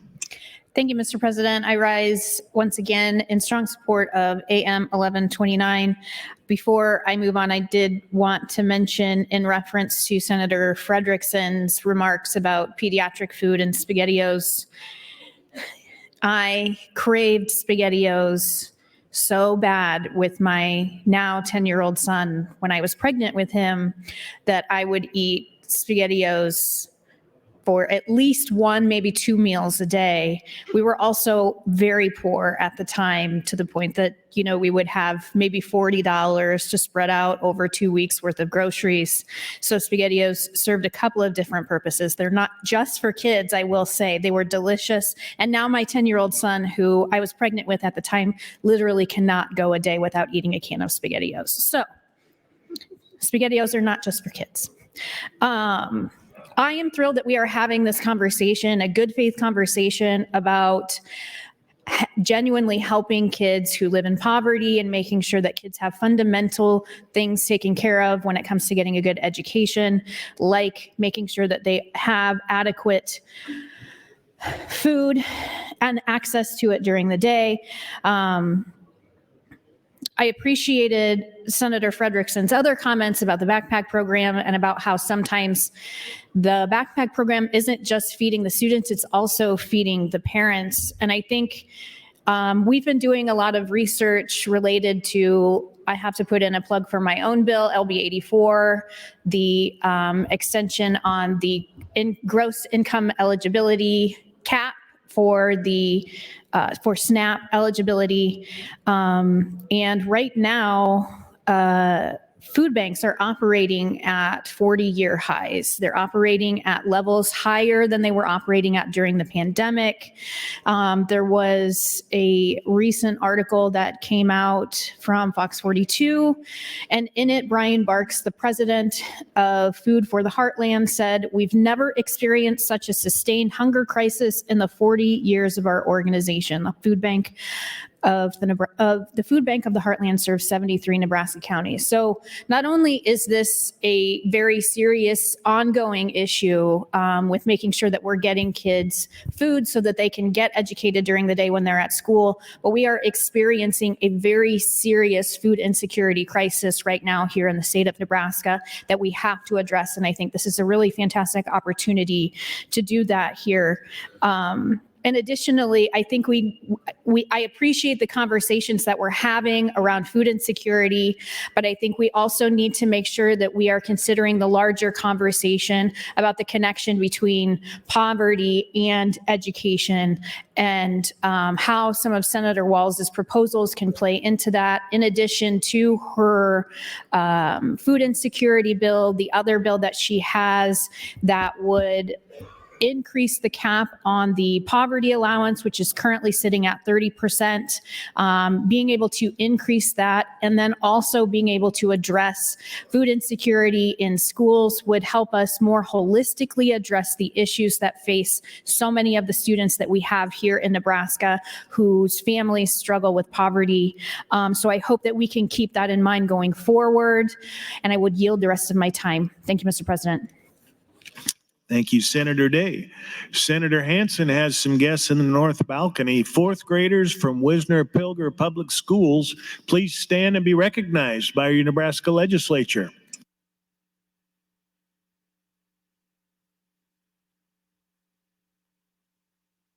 Senator Hunt, you're recognized to speak. Thank you, Mr. President. Colleagues, first I would like to highlight that food is indeed egalitarian, and it's environmental and cultural influences that create narratives around pediatric or geriatric gastronomy. So it's not that one type of food is just for children, but it certainly should be recognized that there are types of food that children prefer, and that these are the types of foods that we should be including in school lunches. What I believe is that universal free lunch programs, or anything that reduces the cost of lunch as proposed in AM 1129 by Senator Michaela Cavanaugh, these policies actually support the economic success and well-being of parents.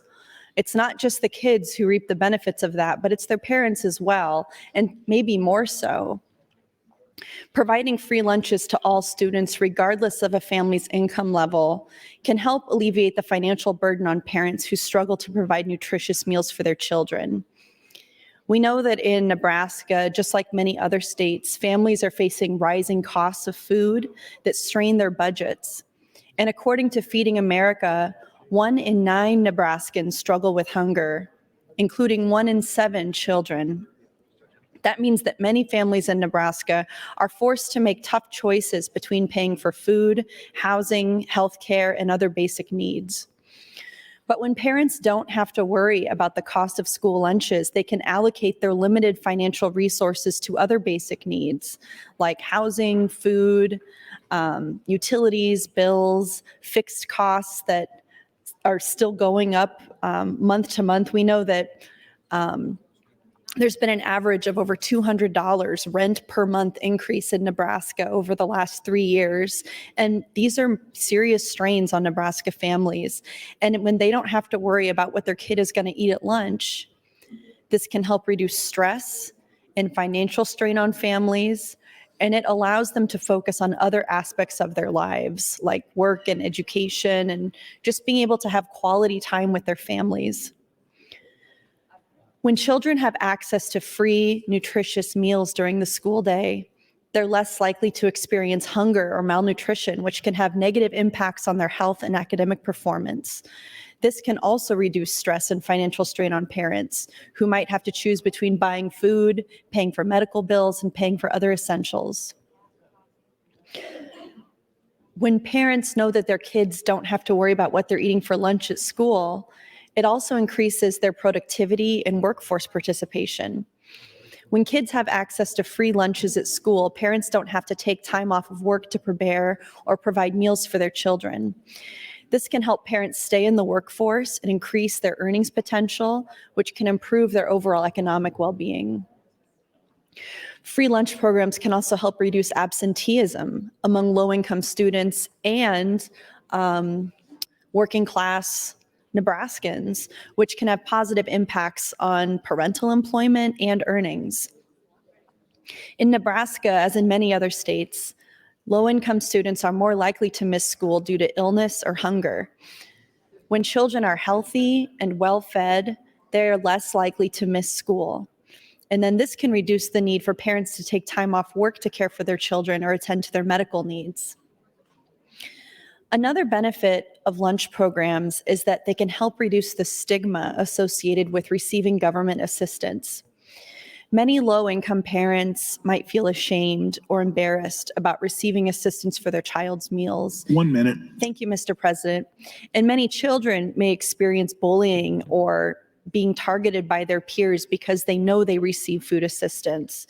But by providing lunches to all students, regardless of a family's income level, free lunch programs can help reduce this stigma and promote social inclusion. Free lunch programs also help promote healthy eating habits and prevent chronic illnesses among children and their parents. When children have access to nutritious meals during the school day, they're more likely to develop healthy eating habits and consume a balanced diet. This can reduce the risk of chronic illnesses like heart disease and diabetes, which can have negative impacts on parental health and economic well-being. Finally, free lunch programs can also help reduce the burden of childcare for low-income families. Many low-income parents in Nebraska struggle to afford childcare while they work or attend school. When they know their kids have access That's to your lunch time, at school, Senator. they may be able to save money on childcare costs. Thank you, Mr. President. Thank you, Senator. Senator John Kavanaugh, you're recognized to speak. Thank you, Mr. President. Well, I rise in support of AM 1129, and I would yield my time to Senator Day if she would like it. Senator Day, that's 4 minutes and 50 seconds. Thank you, Mr. President, and thank you, Senator John Kavanaugh. I just had a few more things that I wanted to mention about the current state of food insecurity here in Nebraska. I think it's important to note, as I mentioned earlier, the 40-year highs that food banks are operating at right now, and the issues that families are having right now in just being able to get basic necessities like food and buy groceries to feed their children, and why that context is really important when we're discussing issues like school lunches and school breakfasts. Additionally, there were ARPA funds that were set aside for food banks, but these have not been distributed because of the Department of Health and Human Services. It's also important to know. I think Senator Michaela Kavanaugh had mentioned earlier about OPS being the only district that had applied for the community eligibility provision, but there are many schools in the state that qualify but have not applied. And so Senator Walls's bill would essentially require those districts to apply so that they could be feeding their students through the CEP. And one of the other things to mention is that food banks have also had to cut off smaller pantries in outstate Nebraska. So we're not just talking about OPS and LPS urban schools. We're also talking about many of the rural schools where, again, families are struggling to buy groceries, and the food banks have essentially been shut down at that point in those areas. So even a more dire need in rural Nebraska for something like this to come and be funded by the state. Let's see here. I'm just going to go ahead and find this article from Fox 42 about food banks here in Nebraska. I apologize. Give me just 1 second.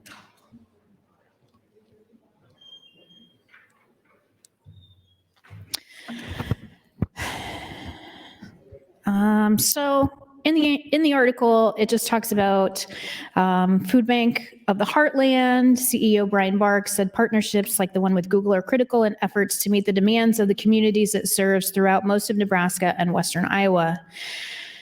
And they discuss the gift of $150,000 grant to the Food Bank of the Heartland from Google. Again, relying more heavily on private donors to fund the needs that we should be taking care of here as a state, basic necessities like feeding our own constituents. The food bank said that the grant from Google helps, but that it needs even more assistance because at this time it's dealing with major food insecurity. Bark said inflation since the pandemic has greatly hurt low-income families, so many of them have turned to food banks to make ends meet. He said his organization is now serving 40% more people than when the pandemic began. 40% more people today they're serving at a food bank than when the pandemic began. Combine that with the amount of product and funds it's received dropping below what it got before the pandemic, said Bark said it's gotten tough. Food insecurity levels are at an all-time high, and the food bank is not immune to all of those challenges. He said, we've never experienced such a sustained hunger crisis in the 40 years of our organization. 1 minute. Thank you. He said it took 10 years for the estimated number of food insecure people to drop to levels they were at before the Great Recession. He expects that will happen again now, so they'll be facing this uphill battle for a long time. Aside from food and cash donations, he said Food Bank of the Heartland is in desperate need of volunteers. So again, We are experiencing a food insecurity crisis across the country and here in Nebraska like we haven't seen in decades. And there is no more important time to be making sure that we are putting mouths in the foods of children than right now. Hopefully, again, going forward, we can continue to holistically address the issues related to the connection between education and poverty, including the increase in the poverty allowance cap, and also school lunches. I appreciate the conversations that we are having. Thank you, Mr. President. Thank you, Senator Day. Senator Conrad, you're recognized to speak. This is your last time.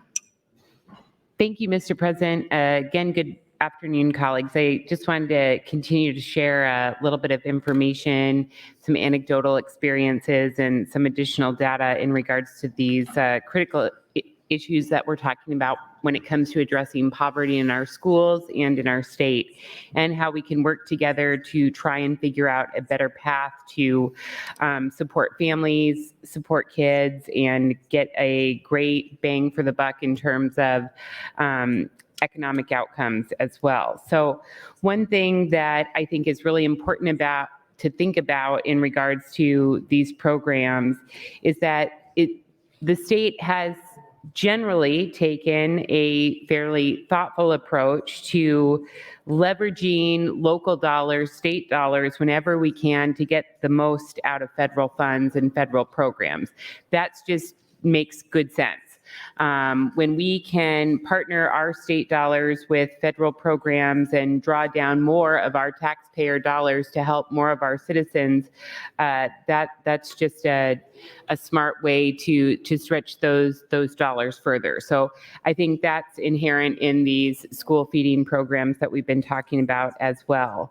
The other thing that I wanted to make sure to talk about was, so at our school district at Lincoln Public Schools, and you may have seen Senator Merman did pass out a really informative handout during the start of the school funding debate, where it listed the state's highest poverty schools by district and locale. So you'll see Omaha, Lincoln, Grand Island, South Sioux City, Lexington, Schuyler, Hastings, Ralston, Norfolk, Fremont, North Platte, Kearney, and then the list goes on. But this is an issue that impacts really every corner of the state in different ways and touches upon each of our districts. So I wanted to lift that out. I know for our district at Lincoln Public Schools, roughly about 43% of families qualify for free and reduced lunch.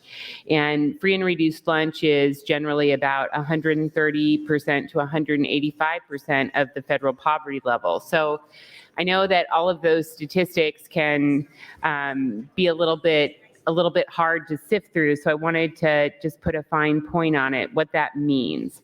So for a family of four at 130% of the federal poverty level, friends, that's making $39,000 a year for a family of four at 130% of the federal poverty level.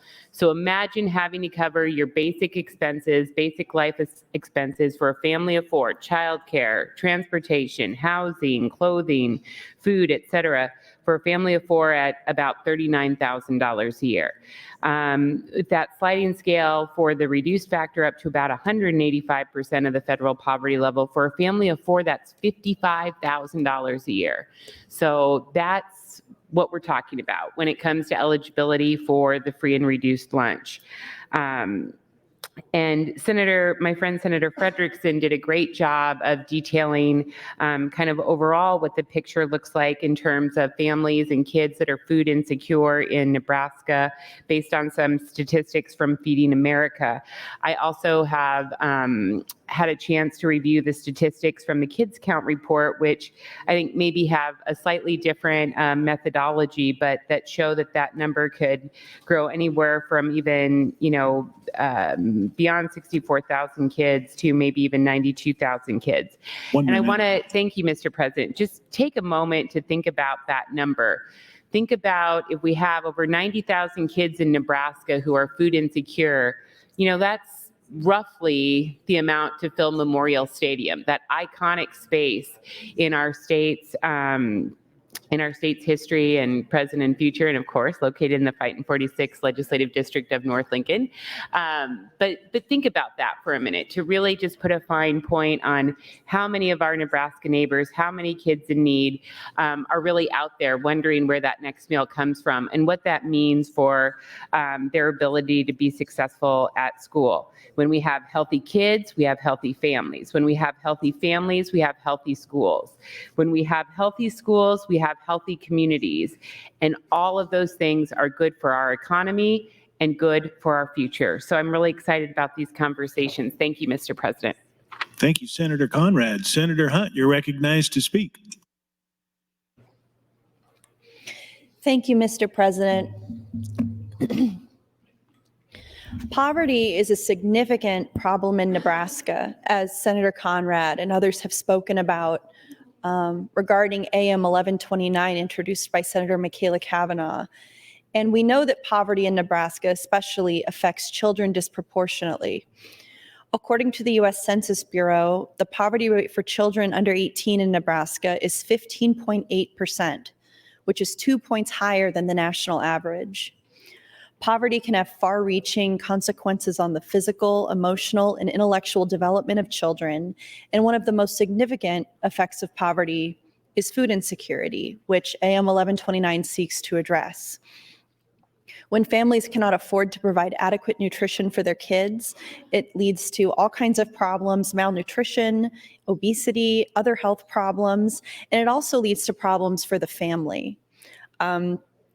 On my last turn, I talked about how important it is for parents that they know that their kids are supported in schools, not just intellectually, not just emotionally, not just socially, but in a literal way by knowing that when they send their kids to school, the kid is not going to come home hungry. That sometimes for many kids, parents know that this meal at school is the only square meal that kid's going to get that day. I have friends who are teachers, friends my age who work in schools around Omaha, and a lot of them have told me that they know they have students where lunch at school is the only meal that student gets that day. And that's why we have things like Senator Frederickson was talking about with backpack programs and things that allow students to take resources and food home so that they can have a meal later at night as well. But we also know that these things can lead to stigma and teasing and bullying. And as we work to address that kind of thing, we want to make sure that all the kids who need these resources are able to access them when they go to school. Free school lunch programs in Nebraska can reduce poverty by providing a safety net for low-income families. These programs ensure that children from low-income families have access to nutritious meals during the school day, which can ease burden on their families and help the entire family by making it so the parents save money on food.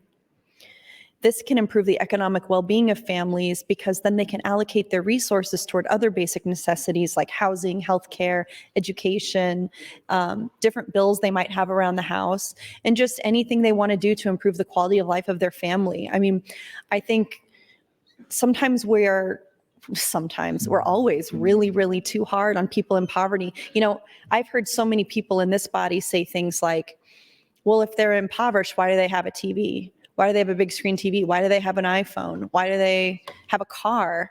As if these types of things aren't just basic expenses that people honestly, you need a phone to do your work in many cases. You need a car to get to your job. And some of you, it seems like you won't be happy until every person in poverty is like driven down into the ground, into the dirt, the lowest of the low, getting no help from anybody except perhaps a church that you donate to. And then you can feel like you're doing something in some kind of Christian spirit. But really, we all pay taxes.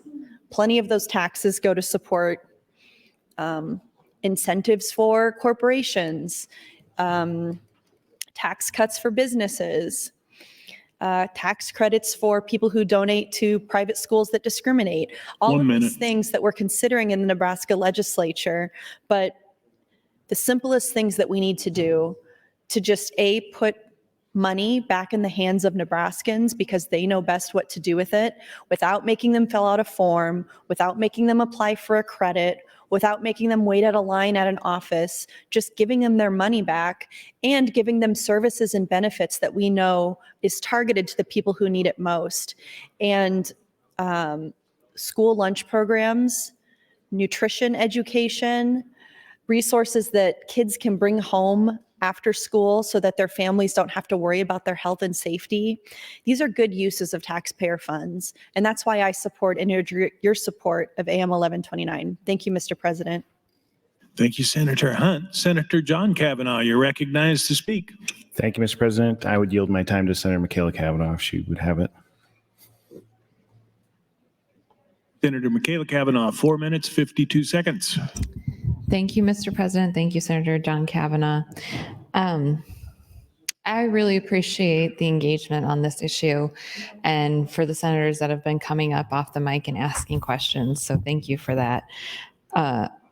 It is something that I have felt very strongly about, is giving every child the opportunity to start their education on the right foot from the start of the day. So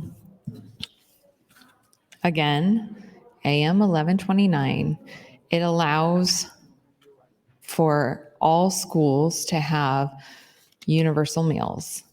I have now found out that the difference between my universal meals bill and Senator Boastar's. Senator Boastar's is a grant or has a grant in it, which I believe is to account for private schools to get funding to make up the difference in that CEP funding. But I'll let Senator Boastar explain that better than me. So mine does not have a grant program in it, but it does have the state funds to make up the difference between CEP, which is Community Eligibility Program, a federal fund program. So it makes up the difference between the Community Eligibility Program and what dollars are not covered. So it is a $55 million fiscal note. It removes eligibility requirements for school meals. Part of the intention behind that is to really eliminate barriers for families that struggle with filling out the forms and the paperwork and doing the administrative work. Some families don't want to apply for SNAP for whatever reasons they have. Even if they are eligible, they still don't want to apply for it, or they don't know that they're eligible. They don't understand the paperwork.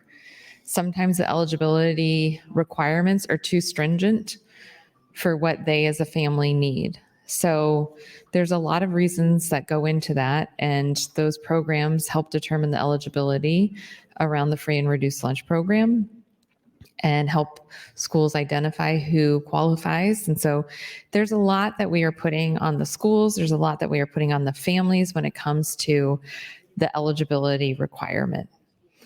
And in 2020, we began as a state and as a country to have universal meals for everyone. And it worked. We've already done the pilot program for this, and it worked. It was so much better for the administrations. It was so much better for the students to provide meals as part of the academic process. We know full bellies help kids learn. And when kids are hungry, we will see more disruptive classrooms, more discipline issues, and less focus. So this is really an essential piece of education. So I appreciate the conversation today on AM 1129. I hope that it has the support of the body. Thank you. It did have the support of a lot of different entities. I read the letter from Stance, which was from the schools taking action for Nebraska's children's education. I also have a letter from Ralston School Public Schools. In Ralston, our district's demographics have changed tremendously over the course of the last 20 years. We have moved from being a traditionally semi-affluent suburban school district to a district with greater than 55% free and reduced lunch. This dramatic shift in our demographics has brought some significant challenges to how we have been able to provide the best educational experience for our students. One area that has changed dramatically is the area of food service. Our reality now is that many students and families in our district suffer from food insecurity. I think I'm just about out of time, so I think I will leave us with that. Thank you, everyone, for your consideration. Thank you, Senator Kavanaugh. Senator Hunt, you're recognized to speak. This is your last time on this amendment.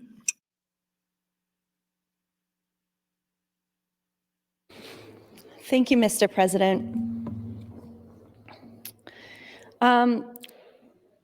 Getting into sort of three things that are really key about providing nutrition assistance and food stability to students is we know that they improve educational outcomes, that it promotes health and wellness, and that it also supports families. Access to nutritious food is essential for academic success. When children are hungry, they're less likely to be engaged in the classroom, have lower academic achievement, and experience more behavioral problems. Free school lunch programs in Nebraska can help address these issues by ensuring that all children have access to nutritious food during the school day. By reducing hunger and providing the necessary nutrients for cognitive development, children are better equipped to learn, concentrate, and perform academically. Research has shown that free school lunch programs can help improve educational outcomes. In a study conducted by the National Bureau of Economic Research, researchers found that free school lunch programs had a positive impact on test scores, attendance rates, and overall academic achievement. The study also found that the benefits of free school lunch programs were most significant for children from low-income families. Access to nutritious food is vital for the physical and emotional health of children. Free school lunch programs in Nebraska can help promote health and wellness by providing children with balanced meals to meet their nutritional needs. These programs can also help instill healthy eating habits in children, which can have lifelong benefits for their physical and emotional well-being. Mr. President, do I have one more time to speak on this matter? No, Senator. Okay, thank you. In addition to promoting health and wellness, free school lunch programs can also address issues related to food insecurity. When children have access to healthy and nutritious food during the school day, it can help alleviate anxiety and stress related to food insecurity. It can also reduce the stigma associated with receiving free meals, as all children receive them regardless of their family's income. If any colleagues would like to yield me time, I would happily take it. Speaking about food insecurity and the importance of supporting access to school lunches for students, as outlined in AM 1129. Free school lunch programs in Nebraska, whether we're talking about Lincoln or Omaha or Scottsbluff or Gering, anywhere in the state, these programs have emerged as effective solutions to address issues related to poverty, educational outcomes, and health and wellness. By providing children with access to nutritious food during the school day, these programs can reduce hunger, promote academic achievement, and instill healthy eating habits in children. Additionally, these programs ease the financial burden on low-income families and help address issues related to food insecurity. These are a crucial investment in our children in Nebraska and in our state as a whole. As we're seeking ways to support our workforce, to attract and retain talent in Nebraska, which I believe is the #1 issue affecting our state, this is one of those policies that I would like to see tried. I would like to see, the longitudinal effects of making sure that children facing poverty are not going hungry at school, are not leaving school hungry and going home knowing they're not going to have a meal. Thank you, Mr. President. Because we can track over years, in partnership with the university, in partnership with different research organizations, what kinds of effects that actually has on Nebraska children. There have been several studies done on things like this, whether it's access to food or different trials, trying things like universal basic income for low-income Nebraskans. And all of these studies prove that over time, making sure that kids have the resources they need and allowing the families to get those resources in a way that's culturally appropriate for them, in a way that's works for what they know their child needs, rather than government just giving them a handout that's a one-size-fits-all thing. This is what makes families most successful. Thank you, Mr. President. Thank you, Senator Hunt. Senator Walls, you're recognized to speak. Thank you, Mr. President. I just want to, again, go back to LB 285. And if we were to pass LB 285 or attach it to a bill, it would require a significant number of schools to use the federal program to serve breakfast and lunch, and it would help over 12,500 kids across Nebraska. I don't know if you guys have seen this book, School Districts at a Glance, but if you don't have a copy of it, please find a copy and look up your school district. The majority of low-income families in Nebraska live in mid-Nebraska and western Nebraska. So it's not just Senator McKinney and Senator Wayne's kids that we're talking about. It is a lot of kids across Nebraska. I'm going to yield the rest of my time to Senator Conrad. Thank you. Senator Conrad, that's 4 minutes and 2 seconds. Thank you, Mr. President. Thank you to my friend, Senator Walls, for the time. I had run out of my own turns to speak on this measure, and I just want to add a few final thoughts. I think overall my colleagues have done a great job of extolling the benefits of investing in school feeding programs, school breakfast, school lunch programs for kids, for economic success, for the ag sector, for our shared economic prosperity.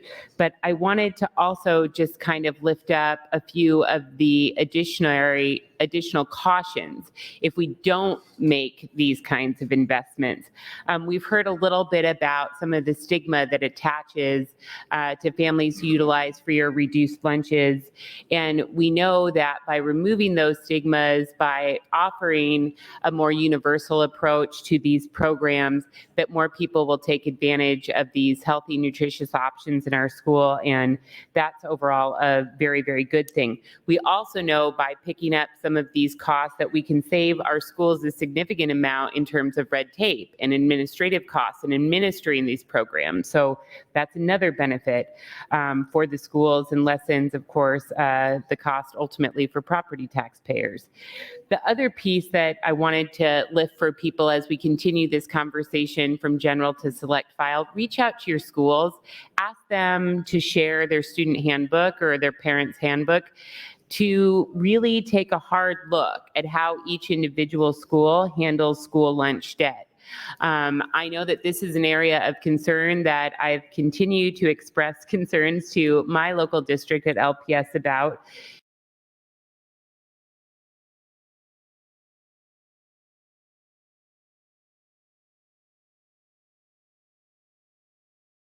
In our student handbook, which I find very troubling in Nebraska, in Lincoln Public Schools, where in fact uncompensated meal debt can be turned over to collections. Let me repeat that. The school can turn over uncollected meal debt to collections. And family and friends, think about a family that's already struggling. Think about a family that's already under a ton of economic pressure and stress. To then have your school district turn that debt over to collections just throws that family into another tailspin. It's just another system of oppression that they have to then try to unwind and work through. And we should do everything in our power to prevent that from happening. And I encourage you to open a dialogue with your schools to see how that is treated as well. The last piece that I want to leave you with, my last point at the mic on this topic, is we've heard continually from senators across the political spectrum in regards to the tax measures, thank you, Mr. President, and in regards to the education measures, that this overall is a package. I have been consistent in my concerns about sustainability and equity. if we're able to continue the dialogue on this measure from general to select file to improve the equity for this aspect of the overall approach on taxes and education policy, I think that that would be meaningful and go a very, very long way to making what I think are good bills even better. I appreciate my colleagues' openness to continuing those conversations, and I'm excited to be a constructive partner in that dialogue. Thank you, Mr. President. Thank you, Senator Conrad. Senator Wayne, you are recognized to speak. Yield my time to Senator Hunt if she would like it. Senator Hunt, that's 4 minutes, 52 seconds. Thank you, Mr. President. I'd like to thank my friend Senator Wayne dearly for the time. We know that free school lunch programs in the United States are a controversial topic. It used to be perhaps one of the most controversial things that we could talk about, but we've moved the goalpost to the right, off the field, out of the stadium, past the parking lot in terms of the scope of controversial things that we take up in this legislature. And something like AM 1129 should actually be the type of thing that would appeal to a lot of you and that you could see as a really good use of government resources and something worth your green vote, honestly. I know that some people think that these programs provide crucial support to low-income families, and some think that they create dependence on government programs and increase spending for government, which a lot of folks don't like. Specifically, conservative Republicans often oppose these programs because of, they think it decreases individual responsibility. They think it increases government intervention, and these are things that they're philosophically opposed to. But there are several reasons why conservative Republicans should support free school lunch programs in Nebraska. I know that all of us in Nebraska often prioritize individual responsibility and self-sufficiency over government intervention, but supporting free school lunch programs does not contradict with those values. These programs can be seen as temporary legs up, as temporary measures to support families in need, allowing them to take steps towards self-sufficiency, allowing them to finally get ahead of, a hole that they've been in often. For example, free school lunch programs can help alleviate the financial burden of food costs for low-income families, allowing them to not have to worry about one expense for a short period of time, so they can use the resources they have to pay off debt or pay off needs that they have like healthcare or education or housing. And by reducing the stress of food insecurity, families can then focus on their financial situation and improving that and becoming self-sufficient. And then eventually they don't need this assistance anymore.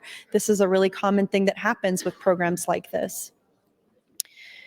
Conservatives have also typically prioritized economic growth and reducing government spending and deregulation and things like that. And while free school lunch programs do require government spending, they can also have really positive economic impacts that we see are worth it in the end in terms of what we're able to accomplish for our communities.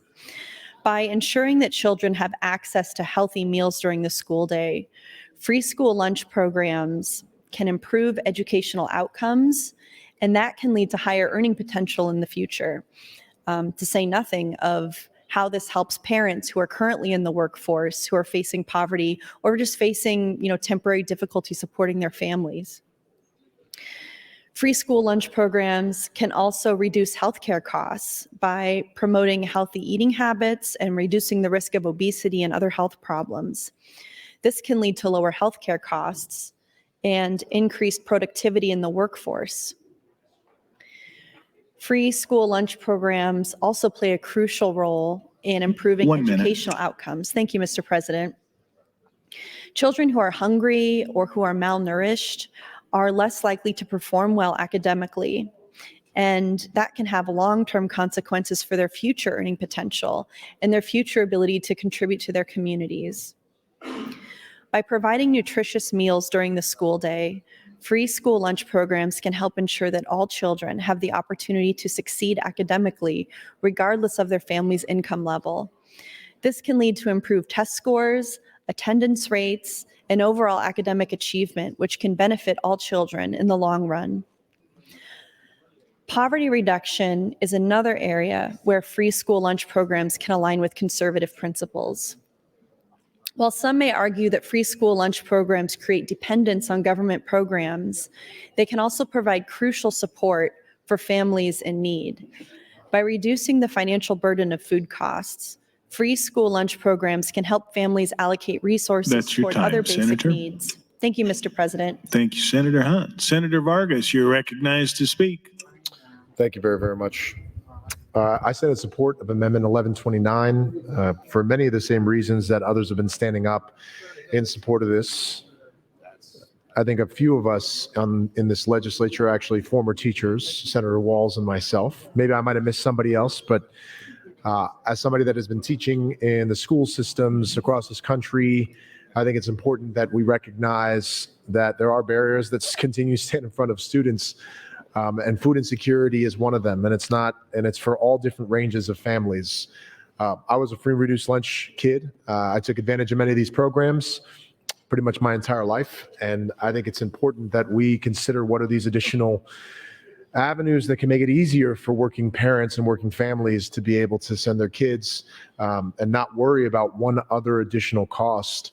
And these school lunches can cost between like a couple bucks, $1 to $3, but that cost added up, $3. Okay, so that cost adds up when you're talking about an additional burden on behalf of working families. This is a common sense measure that should be investing in our workforce. If kids are being required to attend schools in some fashion, in this instance it's within a public school, we need to make sure that we are doing everything we can to make it easier for them to actually focus on their educational achievement. Every single aspect of data shows that when you address food insecurity, as Senator Hunt just mentioned, means that kids don't have to worry about a whole slew of other instances of either healthcare access improves and their health outcomes improves, academic achievement improve, the decreasing of the achievement gap, especially along lines of race and ethnicity and socioeconomic status. All those numbers are going to close those gaps, are going to be improved when we look at the measurements of whether or not we're actually funding and addressing food insecurity through this mechanism. And for those of us that have seen just even in the Omaha area, if you're thinking about urban cities, if we've seen what food pantries that have been dealing with these last several years during the pandemic or even post-pandemic, people are still trying to make ends meet. It's difficult for them to be able to provide the food for themselves and their family. We take this one thing off parents' plates. Working parents, 2 or more jobs. It's just making it easier for the working families across Nebraska. And amidst the other things that we are doing, which we're doing property tax relief and income tax relief and so many other things, we should be able to do something like this. For every family that's listening, this is about taking one burden off of your plate and making it easier for people to not have to make difficult decisions. And as somebody that also is a father and that has young kids, thinking about not only the cost, but at least making food on behalf of your kids, this is another thing that we're taking off their plate. We should be looking at what other states have been doing, which they have been going in this direction. But at the end of the day, we need to continue looking at the data. Urban and rural poverty has been increasing across our state. Working families are still trying to make ends meet, and something like this that is common sense, I know was introduced or a version by 2 different senators, including Senator Kavanaugh and Senator Bostar, provide us with a pathway to reduce food insecurity and child hunger. So we should be doing everything we absolutely can if we're thinking about rounding out packages that are going to do better for our state. That's what this is about. I stand in support of Amendment 1129 because I think it's going to do just that. And as somebody that has worked in our school system as a former school board member, I worked on some of the legislation or some of the actual amendment language that we worked in terms of regulation to make sure more students within OPS were eligible with CEP. But what we found is for those that didn't qualify, there's still working parents and young children that even if they didn't qualify because they didn't meet our measure of what was considered need, we could still consider these individuals the working poor, working parents that are working to make ends meet. And this is just adding to the list of things that are very, very expensive for them and their families. So colleagues, I hope we can support Amendment 1129. And I appreciate Senator Kavanaugh for bringing this bill, or the bill in the committee and then bringing the amendment. And I appreciate the time. Thank you. Thank you, Senator Vargas.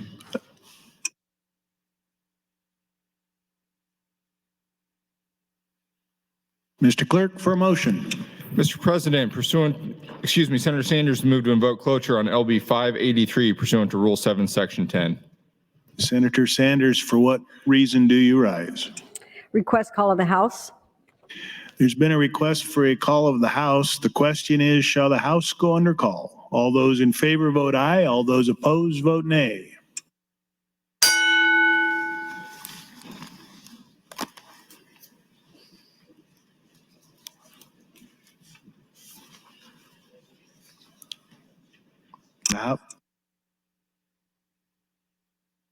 Record, Mr. Clerk. 30 yeas, 3 nays, place House under call. The House is under call. Senators, please record your presence. Those unexcused senators outside the chamber, please return to the chamber and record your presence. All unauthorized personnel, please leave the floor. The House is under call.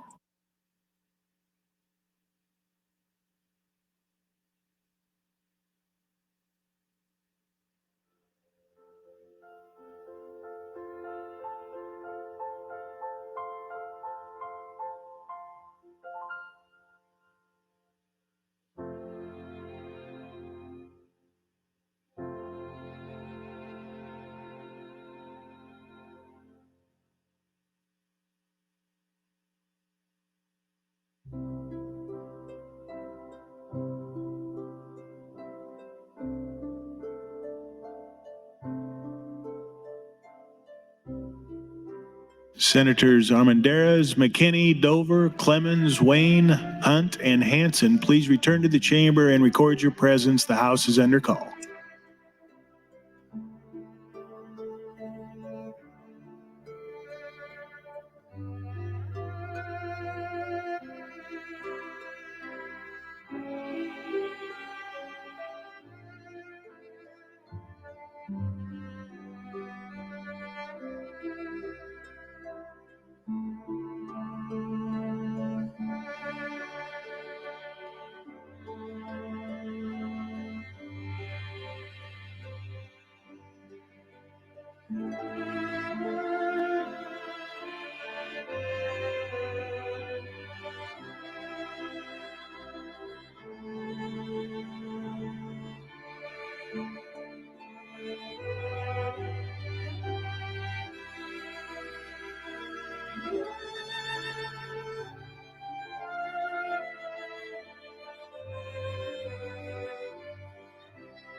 All unexcused members are present.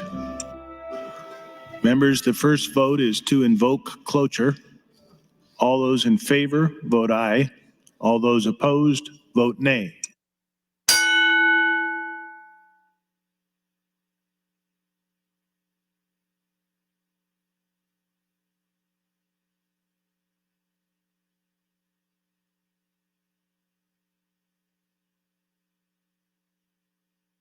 Record, Mr. Clerk.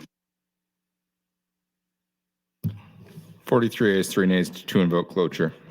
Cloture is invoked. The first vote is on AM 1129. All those in favor, vote aye. All those opposed, vote nay.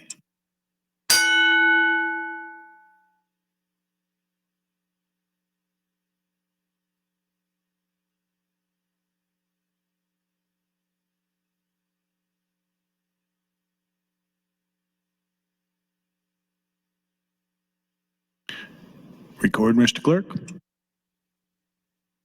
16 nays, 30 nays on the amendment. AM 1129 is not adopted. The next vote is on AM 970. All those in favor, vote aye. All those opposed, vote nay.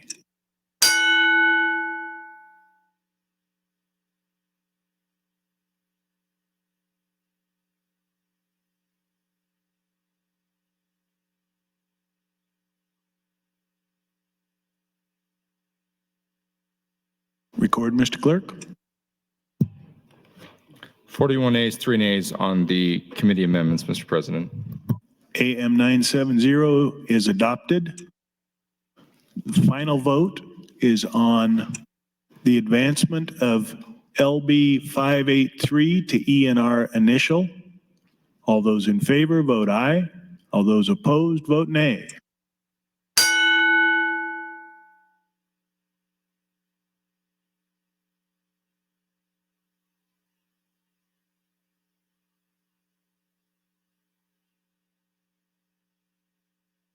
Record. 39 ayes, 3 nays to advance the bill, Mr. President. LB 583 advances to ENR initial. Raise the call. Mr. Clerk, with items. Mr. President, amendments to be printed. Senator Frederickson to LB 123. Additionally, Senator Geist to LB 683. That's all I have this time, Mr. President. Thank you, Mr. Clerk.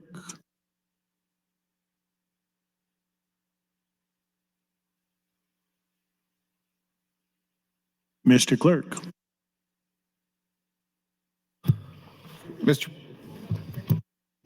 Mr. President, pursuant to the Speaker's announcement, the next item, Legislative Bill 775 on select file. First of all, Senator, I have ENR amendments.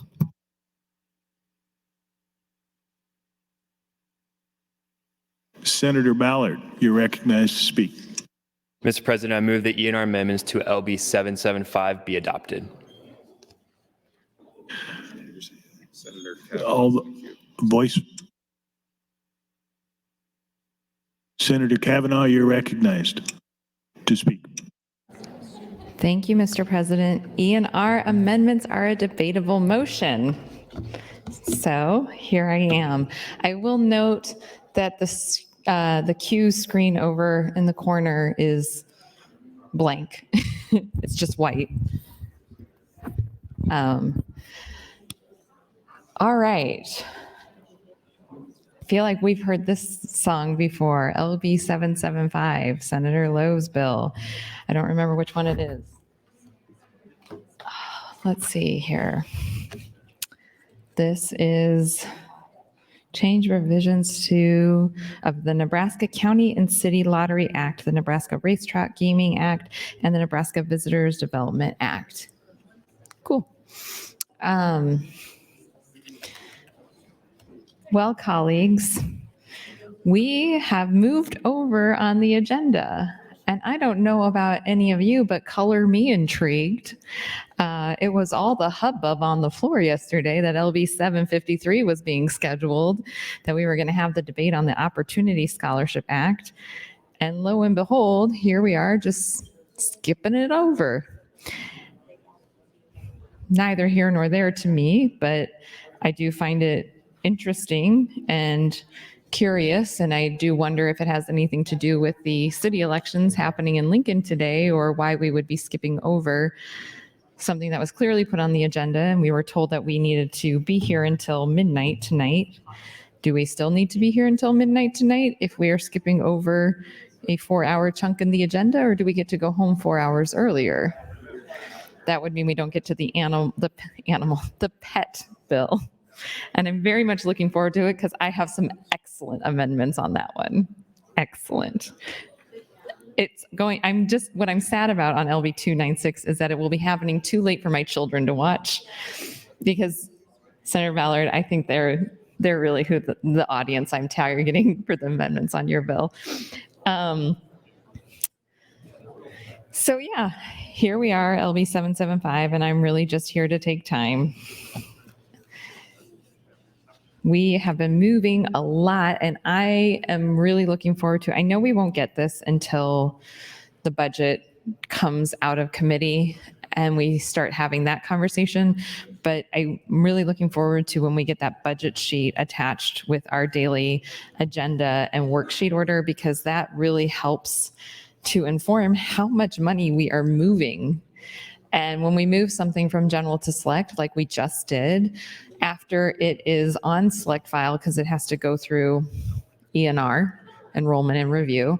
So before it is actually officially on select file with an updated fiscal note and all of that, it goes through enrollment and review. And so when we have that and we move these items, then we have a better picture of what we are doing financially with our packages. So we've moved all these packages, but it's hard to keep track of how many hundreds of millions of dollars we are moving around. So I, for one, welcome the sheet that has the budget, and it has the bill. It'll have the budget that is coming out of the Appropriations Committee, and then it will have the different bill numbers that have fiscal notes that are on general file, select file, and final. And so it'll kind of show us where we're at on all of the different monies. So another reason that I actually appreciate that we're not moving LB 753 today is that we would be moving something with a fiscal note to final, and that essentially is taking that money off the table.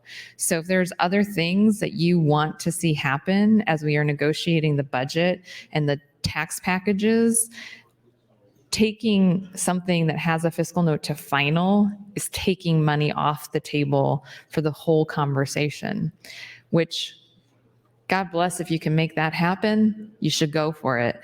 And, but we're not doing that today. So I guess we'll do it another day. Did you say I had 1 minute? I probably have less than 1 minute now. 18 seconds. 18 seconds. Okay. Well, thank you, Mr. President. I yield the remainder seconds to the chair. Mr. Clerk, for a motion. Mr. President, Senator Hunt would move to bracket the bill until June 1st, 2023. Senator Hunt, you're recognized to open on your motion. Thank you, Mr. President. Good afternoon, colleagues. I too rise in opposition of passing over LB 753. I'm ready to take it up. I think it's frustrating that the speaker and many members of leadership in the legislature keep talking about how we don't have a lot of time to pass priority bills. We're not going to have a lot of time to debate all of the different things we need to do. Particularly with the amount of time remaining in session and with the number of priority bills that we still have. We were told to hold our availability to go until 11:59 tonight, so I hope that we actually do that. I know that we were all preparing for a debate on LB 753 today, so if we're passing over it, I hope that it's not because supporters of the measure weren't sure that they would have 33 votes for this round of debate. Or weren't sure that we would have 33 people present for cloture, when at least one of those members tonight might want to be speaking to a room full of supporters on election night. I wonder if this bill came off the schedule because Senator Geist has a campaign event today. You have to ask these things. What is the reason? What's the good reason? Several other members of the legislature might like to be present for that speech. They'd like to go support their friend in her campaign rally instead of being here doing their job. So if we're burning up another evening on non-consequential measures or not working at our full capacity, the person that's making the decisions about that is Speaker Arch. And maybe it's also Senator Linehan, the sponsor of LB 753. We knew today that Lincoln voters would be getting the results of the mayoral primary election. And the speaker, who has been critical of people, quote unquote, wasting time, is doing the same thing here. But maybe it's okay because it's one of his friends, or it's the way things are just going to be in this body. But I would support a motion to reorder the agenda to have us take up LB 753. And that's something that we can discuss maybe at a different time as well. Another thing I wanted to say on the last bill before we moved on that I was getting to is, when we're talking about food insecurity, we're talking about providing meals, and we know that we're in for a long day and we might be staying here until midnight. And on these days, the speaker has arranged to provide for meals for senators on these days that we go late. We've had a couple already together at some of the late nights that we've had to be here. We go down to the cafeteria, wait in line. It's usually catered by a local restaurant, which is great. But who's not allowed to take part in those meals?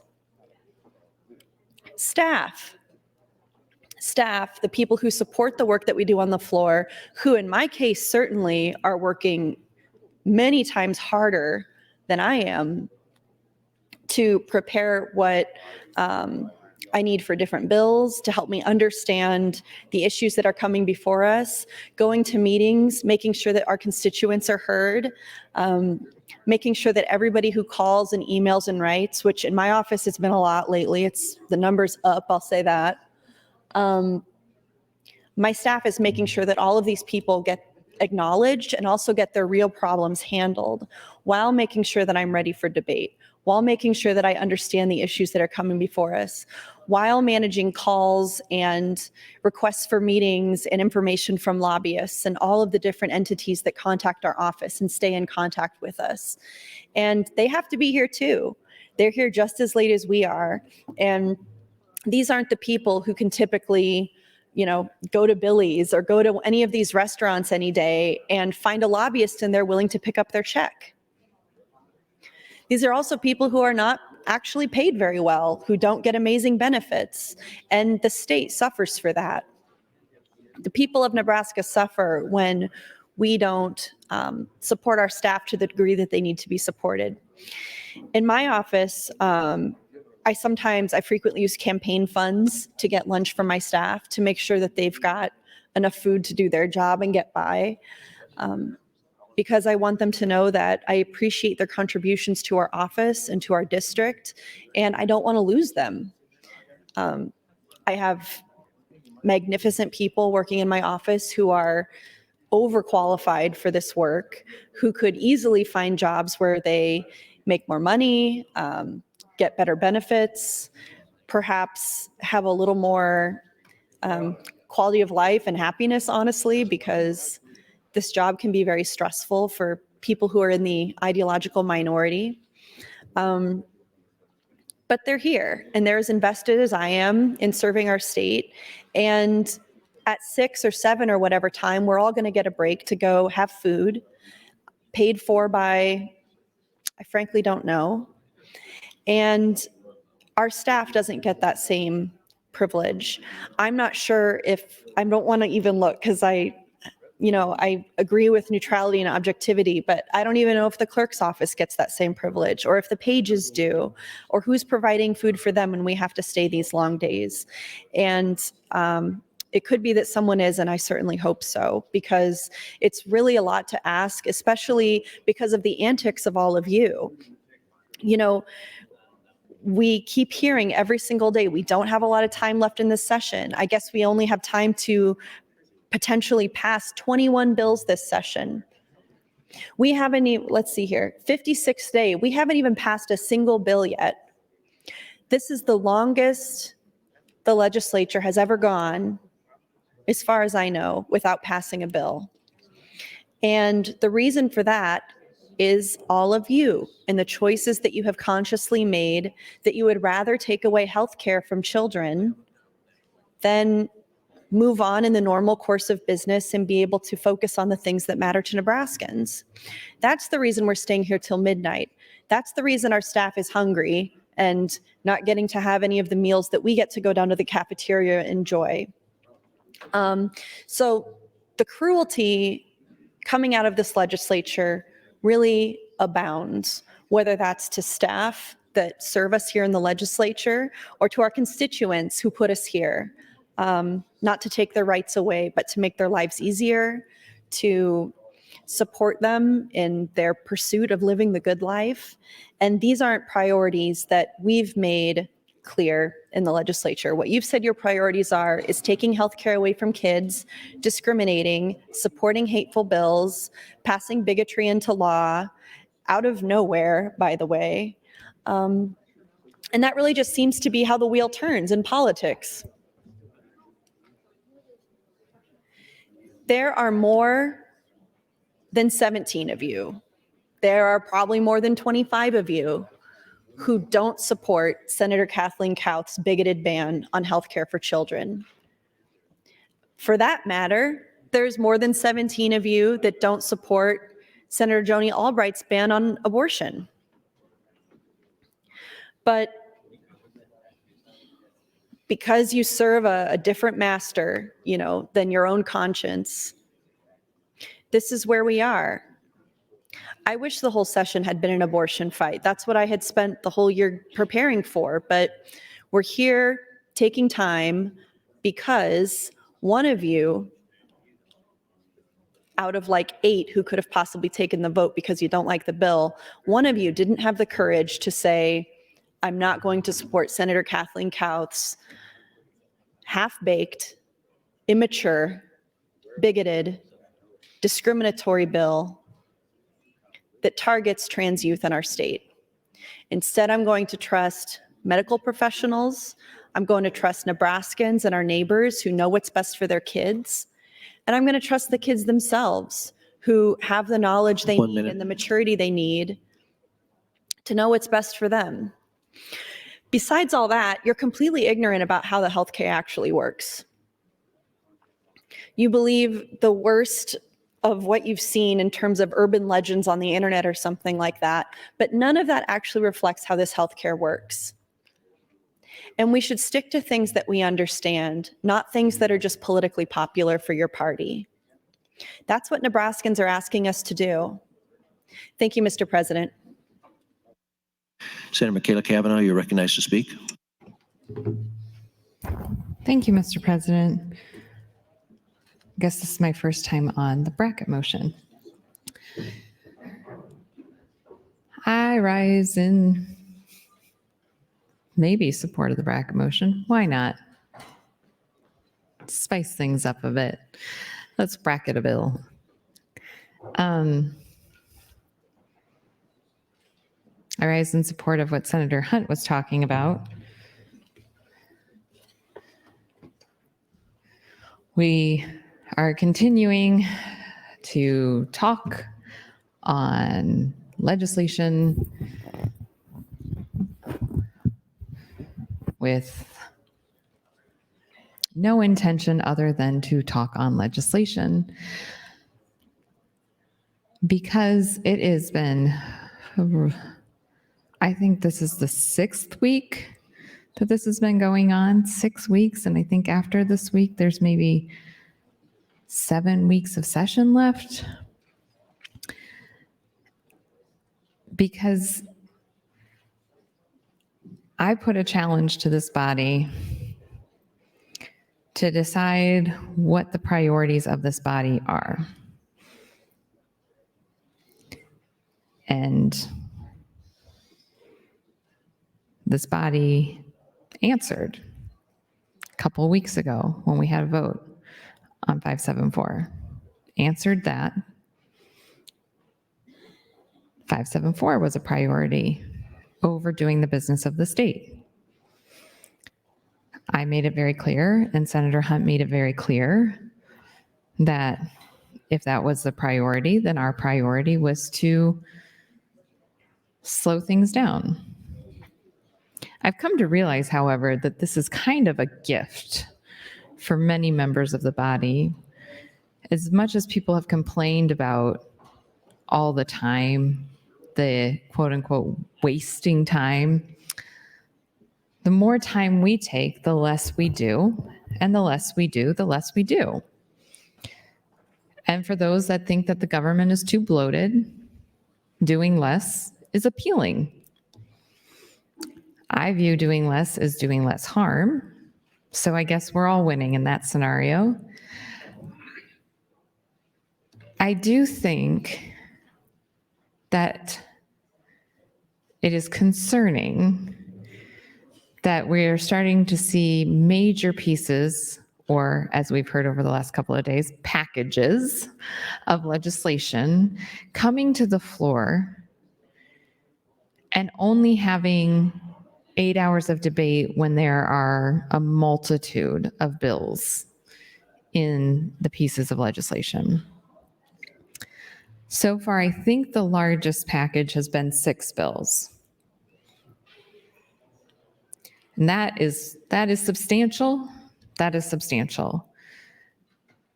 There have been times where I've been in committee meetings talking this year, but also other years, talking about what Christmas tree or package of bills we're going to put together for committee priorities. And there's always this caution that the speaker doesn't want more than so many bills. The speaker wants to make sure that the packages aren't too big. I've heard that this year, and I've heard that in previous years. Right now, I'm seeing upwards of 6 bills. As this goes on and people are unwilling to have a conversation about how the rest of the session should go, it appears that bill packages are getting bigger. 1 minute. But the time to debate the packages is not getting longer. And that is very concerning.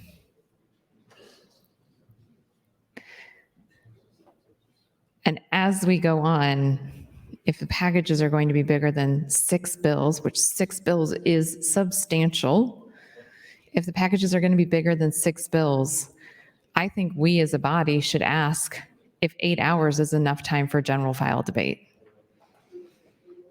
Because I don't believe that it is. Because there's going to be times where it's not just Senator Hunt and I talking for the sake of talking. There's going to be times where people in this body are going to want to actually engage. I recognize that about 85% of the time, that's not the case. You all would like to see government move faster. Time, Senator. Senator Hunt, you're recognized. Thank you, Mr. President. I wonder if the reason the packages are getting bigger is because we don't have as much time to debate bills. And so we have to put more bills together in a package. And that's the only hope a lot of you have to get your bills passed, because you would rather discriminate against children than move on and take up the course of business in a normal way.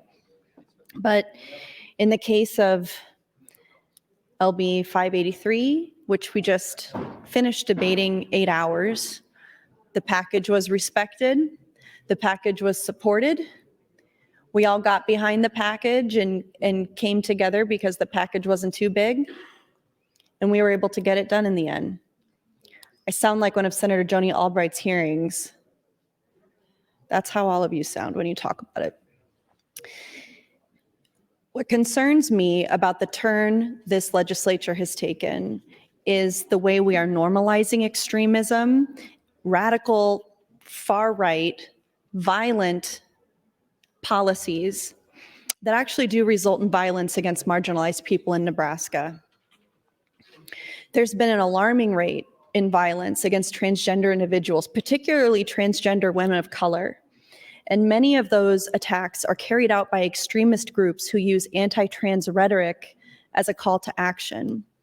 And unfortunately, this rhetoric is not just limited to fringe groups, but it's actually encouraged and emboldened, and it's throwing gasoline on the fire when people like Senator Kathleen Kauth or Senator Lowe, who introduced this bill, or Von Gillern or Brandt or different people in the legislature say that they would rather discriminate against kids than move on and debate other things in the legislature. This type of thing gives sanction to that kind of hate speech, to that kind of targeting of marginalized individuals. And this is the type of rhetoric that's been adopted by state legislatures who are actively targeting trans people with discriminatory laws. There's a direct relationship between the anti-trans rhetoric in state houses and the rise in anti-trans violence from extremist groups.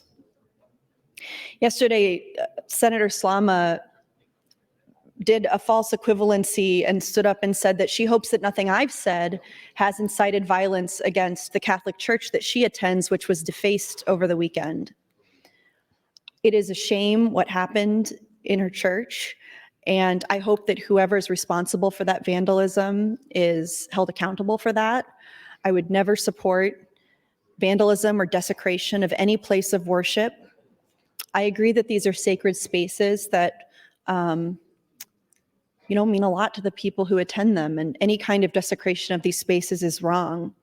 But it's not right either to create a fictional victimization for yourself and equate all the violence that trans people face and create this false equivalence. And what bothers me is the willingness to be so loose making these connections. It really is dangerous. It really is dangerous to say, look at the provable, statistically correct link between anti-trans legislation and violence perpetrated against transgender people, particularly trans women of color, which is provable, which we know. And then to say something that I said incited violence and, vandalism or desecration of a building or property. It's not the same thing.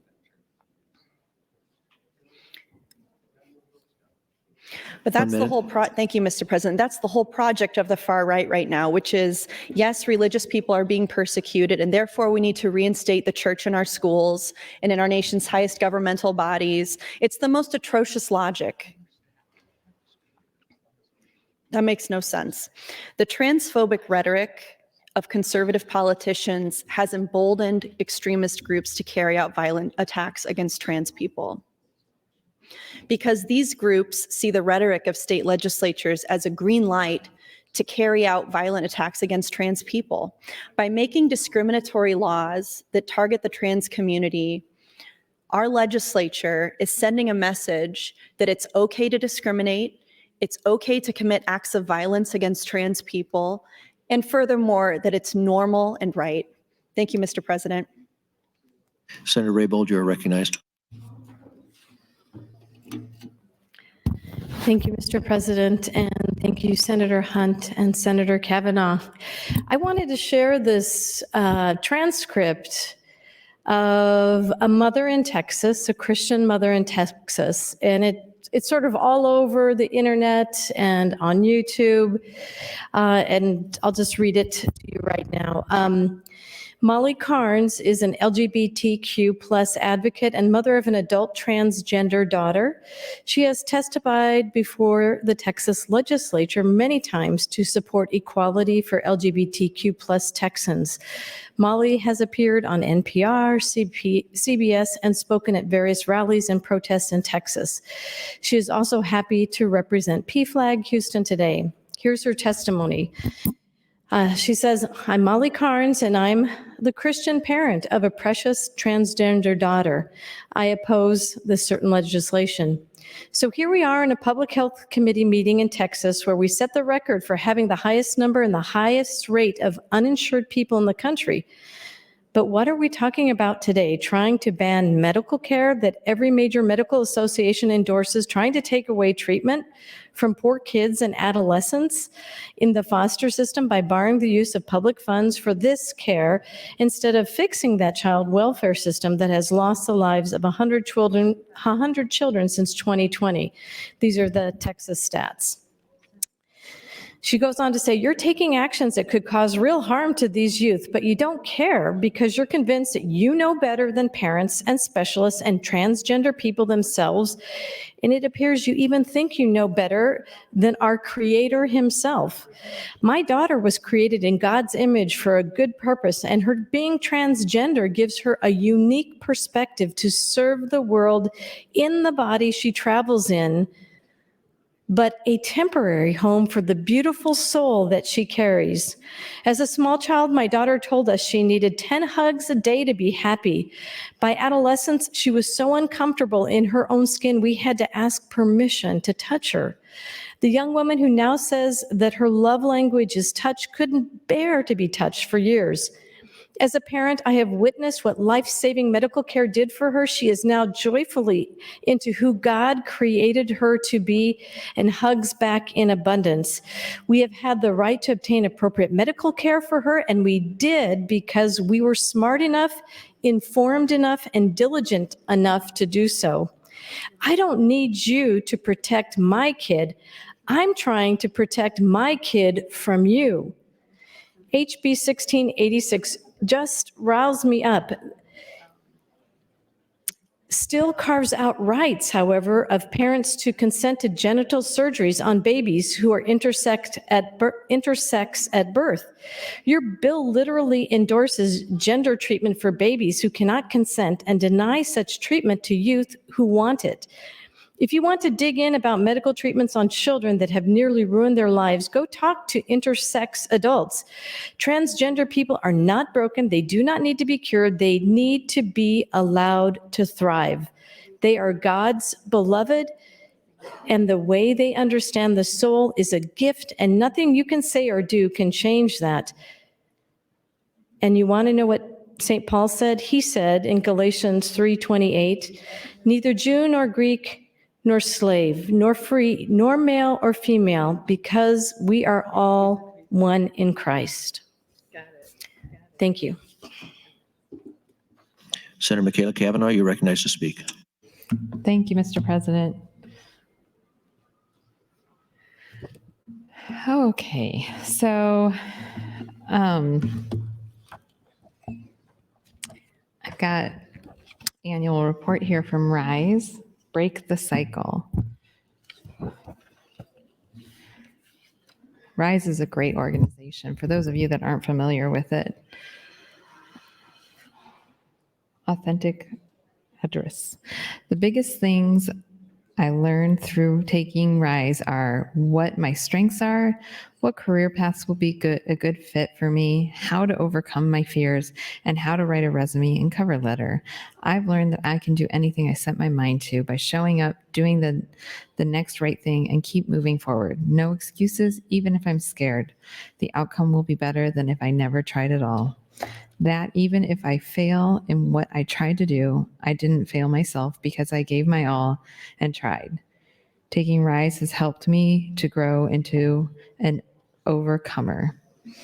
Along with all the jobs, business skills I learned, I know I'll succeed at life now and not return to prison. Thank you, all of you.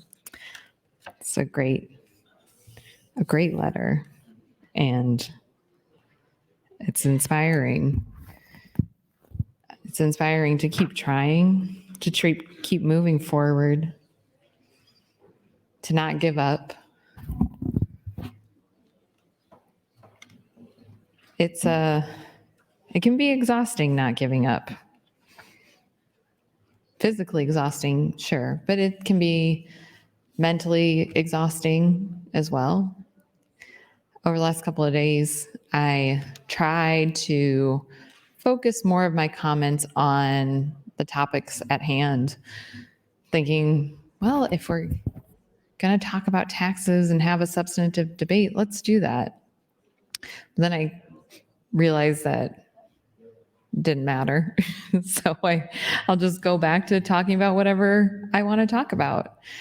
And, you know, I yesterday talked about my kid's soccer schedule. And today I would love to talk about something with my kids, but I'm not really getting to see them. I I did get to put them to bed last night, so that was nice. I got home just in time last night to put them to bed, and my husband was reading this book to all three kids called Stuck. If you haven't read it, it's very cute. It's funny. It's this young kid whose kite gets stuck in the tree. And this kid is a problem solver, wants to get the kite unstuck from the tree. So they throw something up to try, like you do when a kite gets stuck in the tree. You throw up like a ball to try and knock it out of the tree. And that didn't work. The ball got stuck. So then they go to the next thing.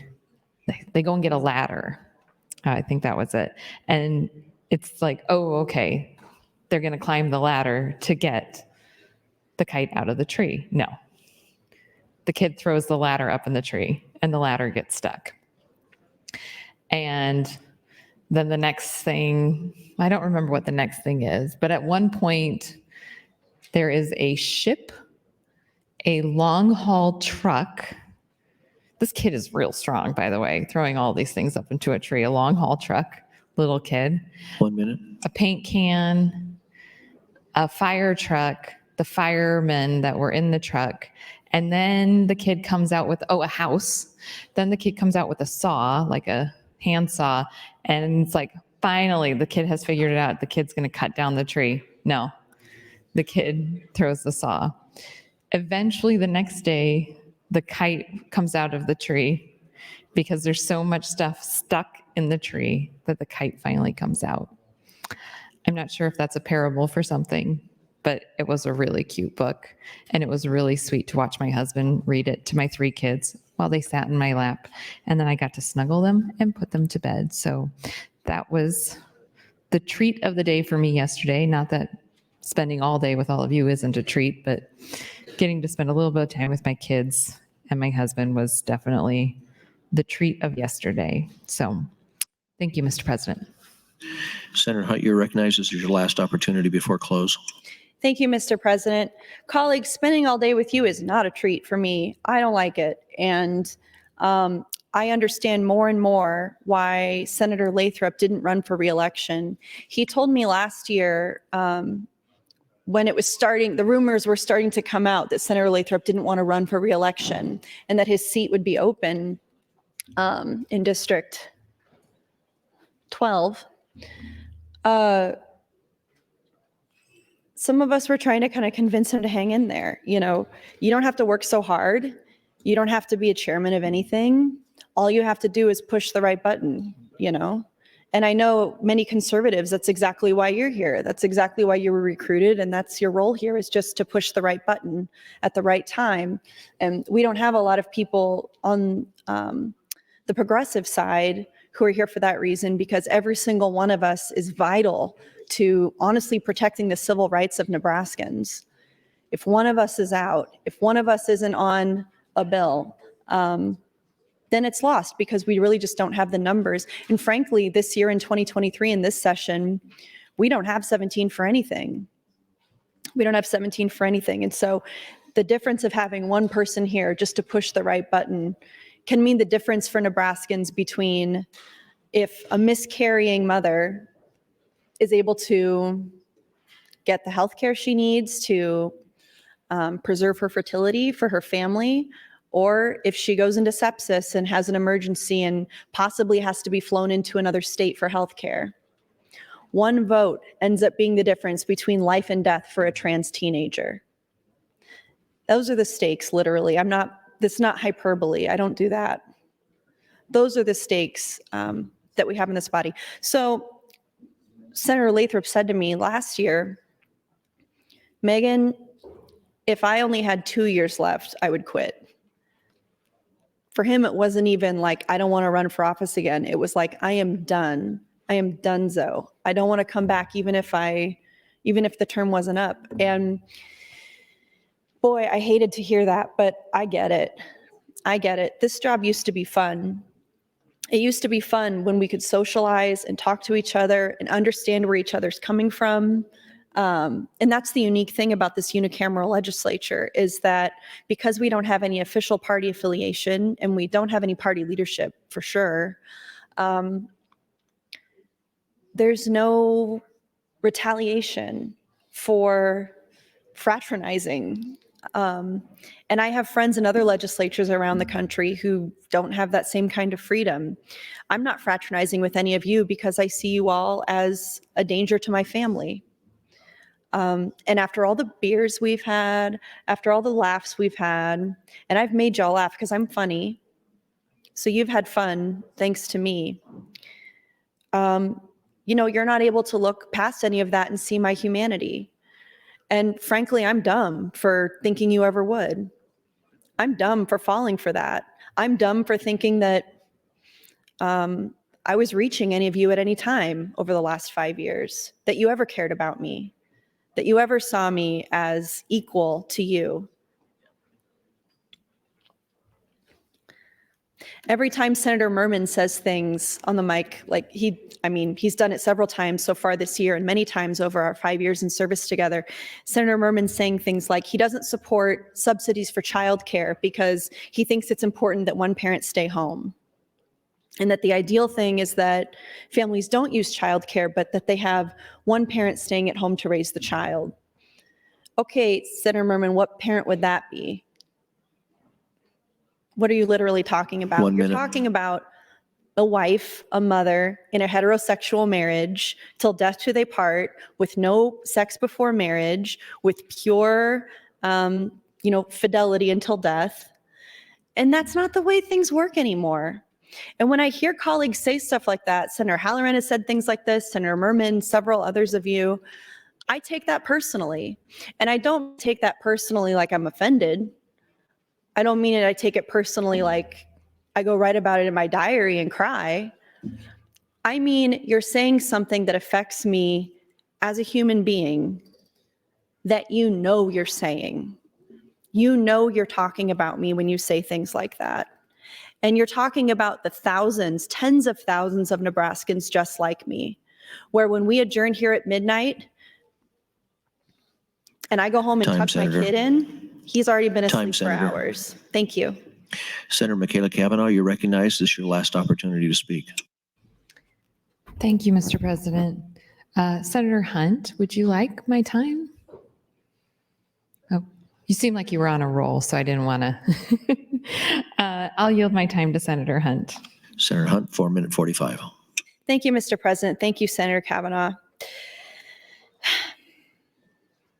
Yeah, I relate to what Senator Cavanaugh was saying and what Senator Jen Day has said in the past. And we have many senators here who have young kids. Only senators who live in the Lincoln and Omaha area who have young kids are really able to serve because of the difficulty of service in this body and the cost it would take and the transportation time and all of those things. But this legislature has really benefited from people with young kids being elected, so that when we hear people like Senator Merman say stuff like, I don't support childcare subsidies because I only support family structures where one person is staying home to raise the kids. We have more people in this body now than ever who know that that's just not realistic. It's not realistic for us to ask Nebraskans to live that way. Even if that is great, I'm not saying it's not the best.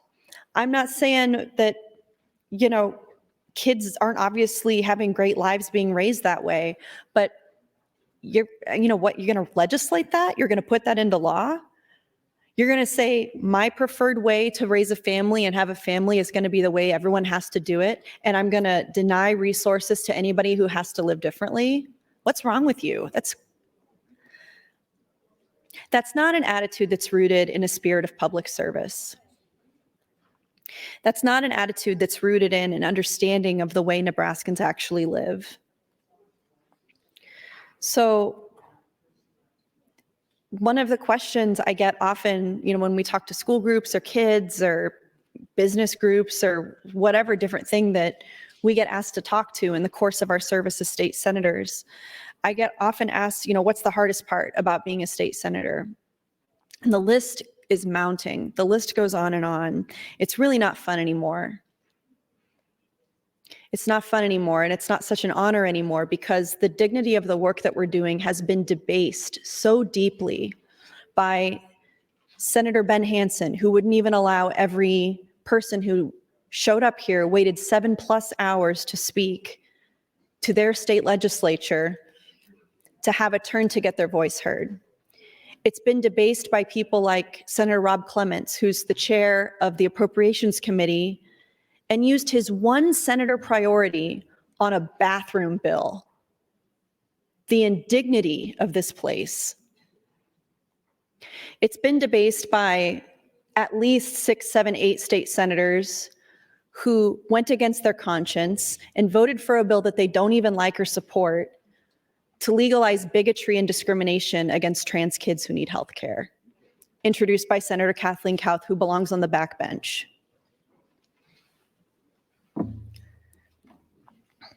Not very nice of me. But I do not believe in reciprocating civility to people who would take your rights away. I do not think it's any vice. There's nothing wrong with refusing to reciprocate empty gestures of civility to people who are seeking actively to harm me. And people don't think it's nice for me to say exactly what people are doing. Then don't do it. Don't act like I did something mean by saying you did what you did. 1 minute. Thank you, Mr. President. So whether we're talking about single parents, which I am one, whatever, or we're talking about trans kids, which I have one, which whatever, it's not a problem to anybody in the world. It's not a problem to my family, my parents, my friends, my loved ones, my coworkers. Well, in my real job, you coworkers have an insane problem with it, but anybody normal and real in my life doesn't bat an eye, doesn't think a single thing about it. And it's that way for almost every Nebraskan, basically. It's only the hate and bigotry that comes out of the halls where laws are made that perpetuates this violence and bigotry that then festers in society where it wasn't there before. You are doing that. You are building and creating that. And you should be accountable for that. Thank you, Mr. President. Time, Senator. Senator Conrad, you're recognized to speak.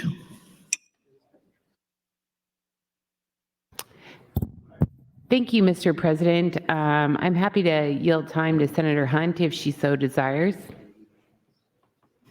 Senator Hunt, 4 minute 50. Thank you, Mr. President.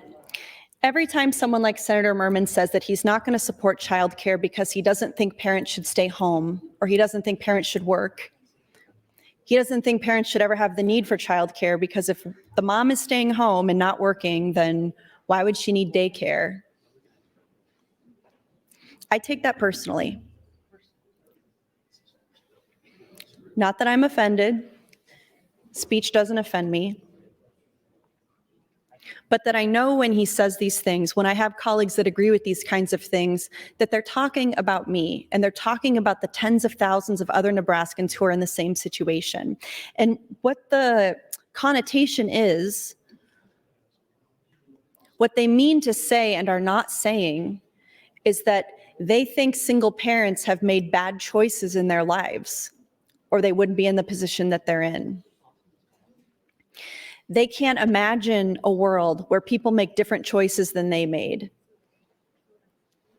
To get married at 23, to be married to the same person forever, to have 2 kids with that person, and for that person to stay home and raise the kids. I'm not even going to say who right now, but there's people in this body who weren't even present at the birth of their children.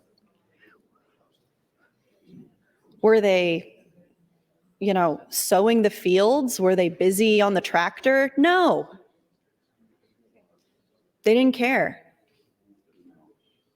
And I know that because I've talked to your OBGYNs. I know that because I found out who delivered your kids and they told me you weren't there. So bad, so bad, so bad. Could not be me. And then you come out here and say that you're the normal one, that you're representing morality. and values and integrity and Nebraska values, real Christianity, as Senator Jacobson put it. The values of rural Nebraskans who are actual Christians, as Senator Jacobson said. And you weren't at the birth of your own kid, that's one thing in a list. But the people who say these things, the implication, the thing that they're not saying out loud is that we've made bad choices, that we're in this position because we made bad choices, that I'm a single parent because I married the wrong man, or I should have waited to have kids, or people who say things like, well, if you don't want to get pregnant, you shouldn't have sex, completely ignoring the fact that assault exists and rape exists, or making an exception for rape in the abortion ban. Okay, it's a 6-week ban. Tell me anyone who ever got a rape conviction in 6 weeks. Tell me the statistics for successful prosecutions of rape in Nebraska. Tell me how many rape kits are sitting on a shelf in Nebraska untested because we don't provide the funds to test them. It's completely empty. And I'm not saying anything weird. I'm not saying anything extra. I'm not being over the top here. I'm saying what most people think. I'm saying what most Nebraskans think. And if we actually lived by what we believe in our hearts, what I know most of you believe in your heart, which is not supporting an abortion ban, it is not hating trans kids. 1 minute. Thank you, Mr. President. You don't actually believe in doing that stuff. Oh, Senator Jacobson's in the queue. He's easy to provoke and get on the microphone. Say one thing, he puts the button on.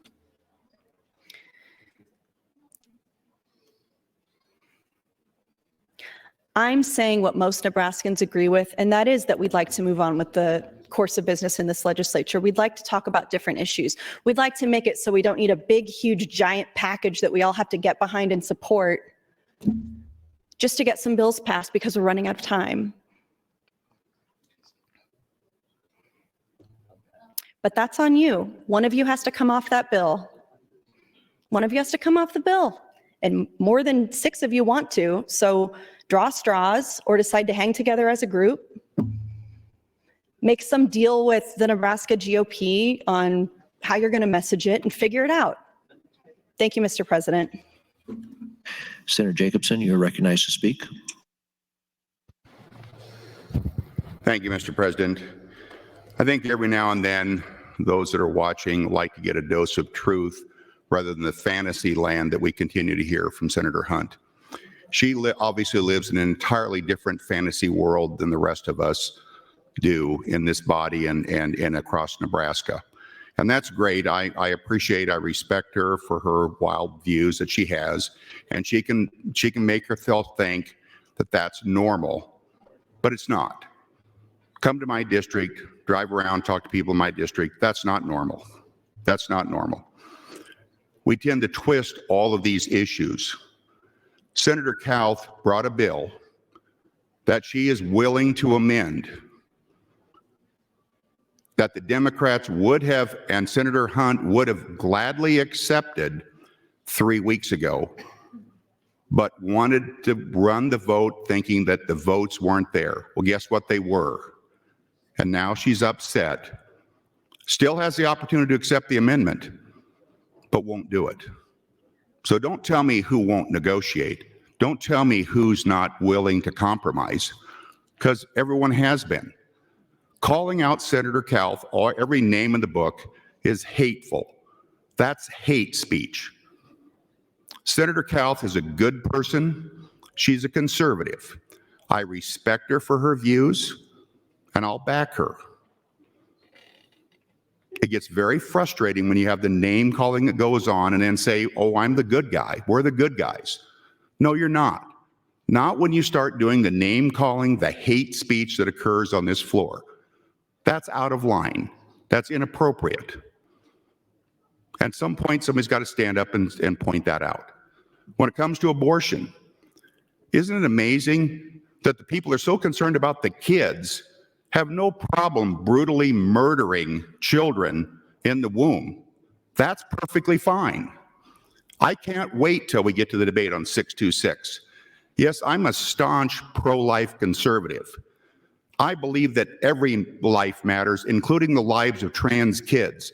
And that's why Senator Kauth brought the bill that she did, to protect trans kids, not to expose them to surgeries when they're still minors. That's what that bill's all about. But the same people that want to protect trans kids could care less about every child in the womb, are perfectly fine with having them brutally murdered. If she read the bill 626, it's very clear that there are carve-outs. There's a gaping hole in the 626 to allow for the doctors to make choices in terms of health of the mother, not life, health of the mother. Read the bill before you mischaracterize it. So I would just encourage everyone who's listening to this filibuster, and that's what it is. Understand, you'll notice most of the conservatives are standing down because we're going to let everybody just run their mouth about the same things over and over and over again. And we're going to wait for them to just finish it out. We'll run the clock, and then we'll vote, and we'll move the bills forward. That's what's happening. So I hope Nebraskans all understand that we are moving forward. We are passing bills. We are moving along. We're making progress. We're going to run late nights to get there, and we're going to get there. But if you're wondering why no one's getting in the queue and correcting all of this crap that's out there, it's because that's what it is. And it's not worth us taking a lot of time. So I'm on the mic this time. I'm going to take a break here. I'm even going to leave the chamber and walk around the building and enjoy the nice weather outside. And I'm going to let the babble continue. But I thought it's time for somebody to stand up and say where truth is. And you be your own judge. Who are the hate speech people here? It's not the conservatives. Thank you, Mr. President. Senator Blood, you are recognized to speak.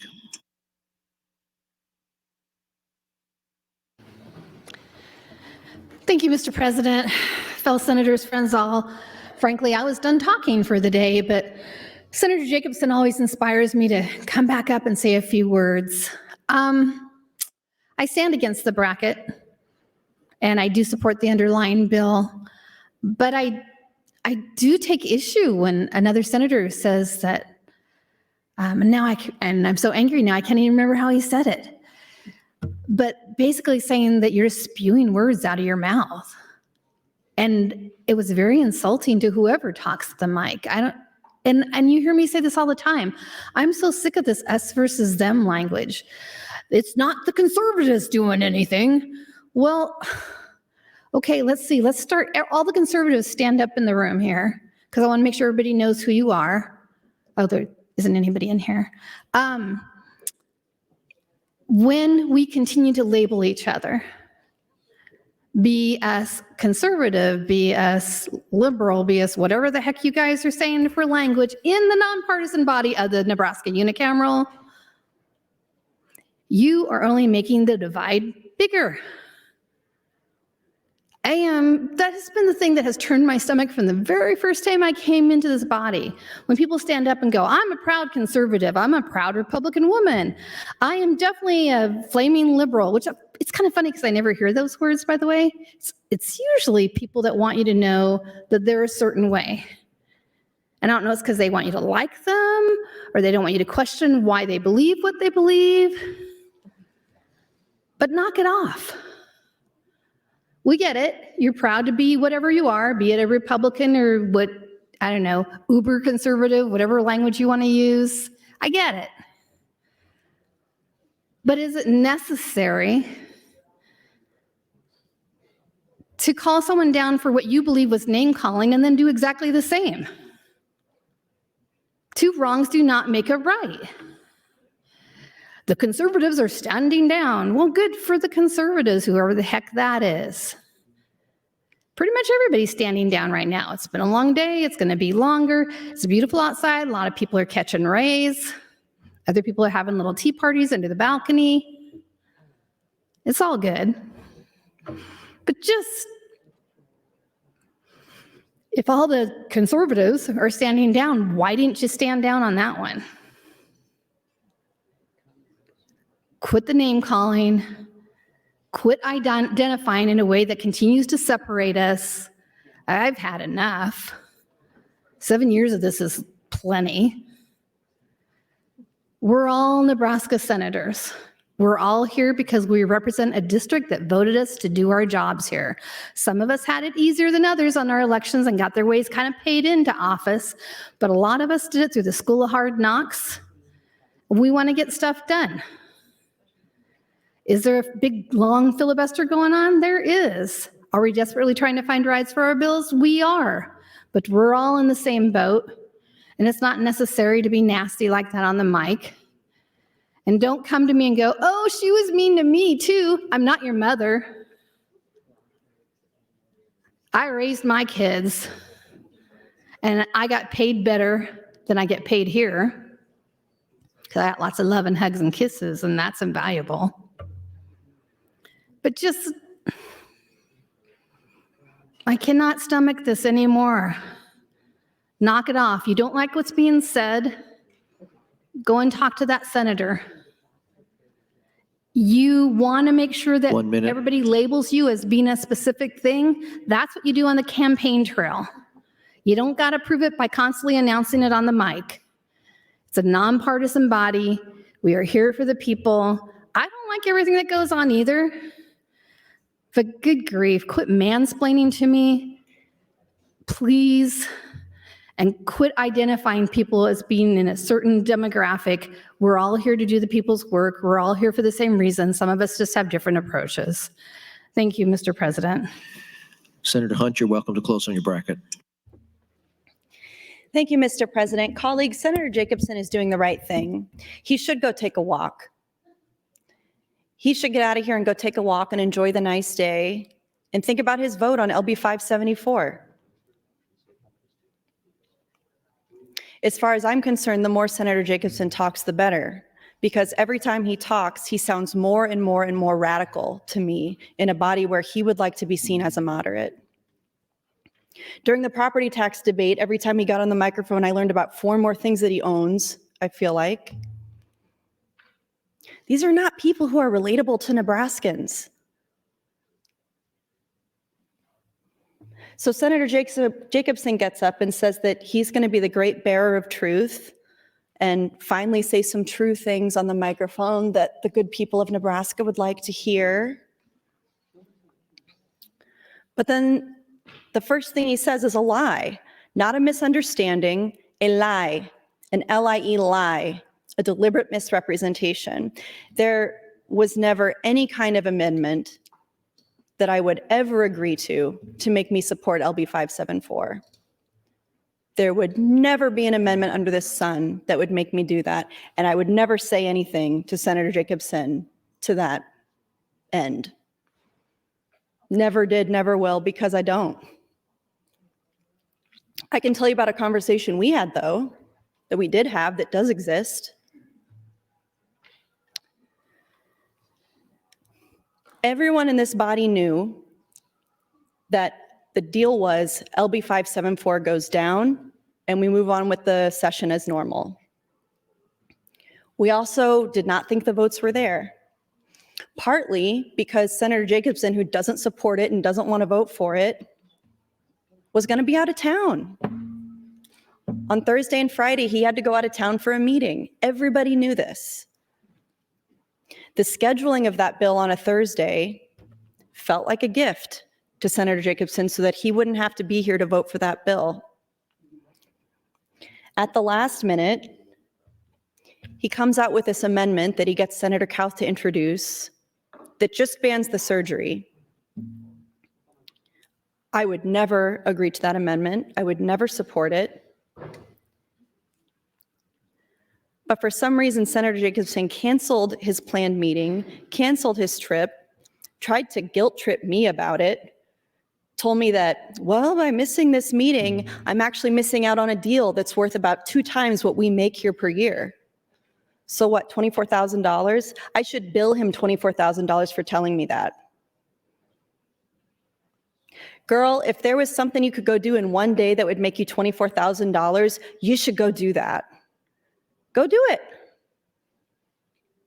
But he's not. He's taken a walk around the Capitol to cool down. For the best.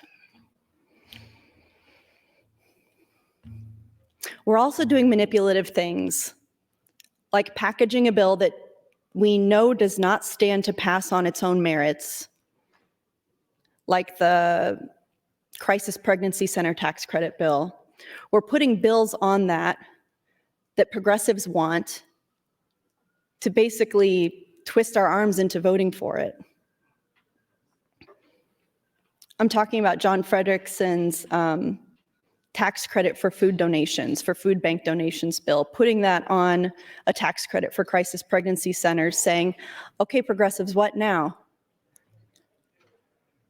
Do you support giving stigma and misinformation and 1 minute. bad medical advice to women? Or do you want kids to go hungry? Great choice. This tells us that people like Senator Jacobson are only interested in passing measures that will actually help Nebraskans if they get to use it as a vehicle to pass their other culture war, unnecessary, helping no one bills for political points.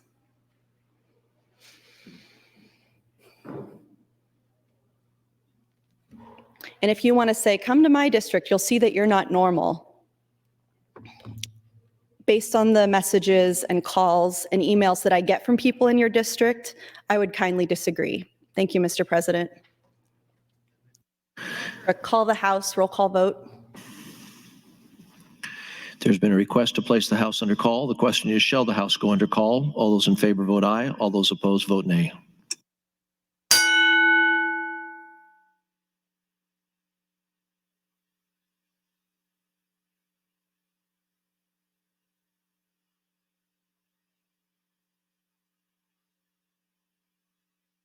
Mr. Clerk. 10 ayes, 3 nays, place House under call. The House is under call. Senators, please record your presence. Those unexcused senators outside the chamber, please return to the chamber and record your presence. All unauthorized personnel, please leave the floor. The House is under call.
Senators Wishart, Lippincott, Vargas, Dover, Clements, McDonald, Erdman, please return to the chamber. The House is under call.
All unexcused members are now present. Mr. Clerk, call the roll. Senator Aguilar. Voting no. Senator Albright. Voting no. Senator Arch. Voting no. Senator Armendariz.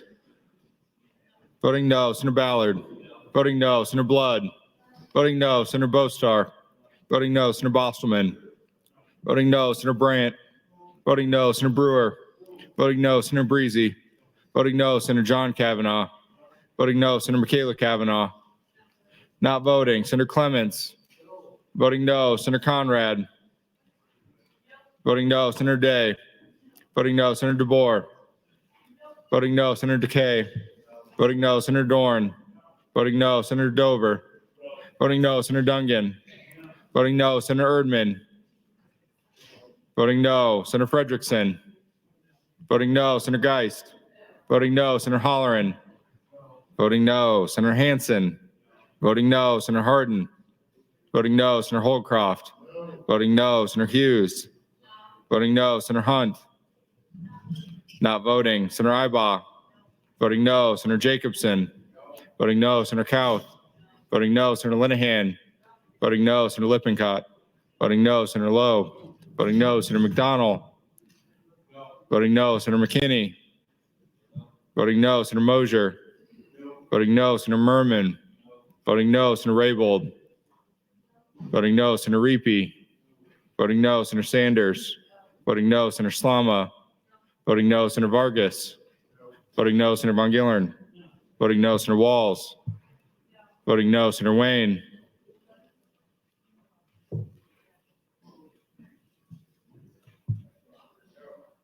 Voting no. Senator Wishart.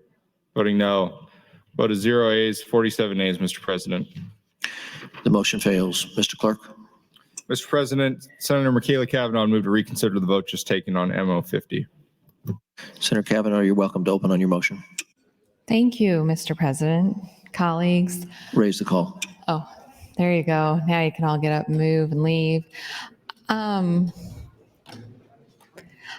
trying not to react to hyperbolic things that are being said, but I am upset by the words used by Senator Jacobson in speaking about Senator Hunt.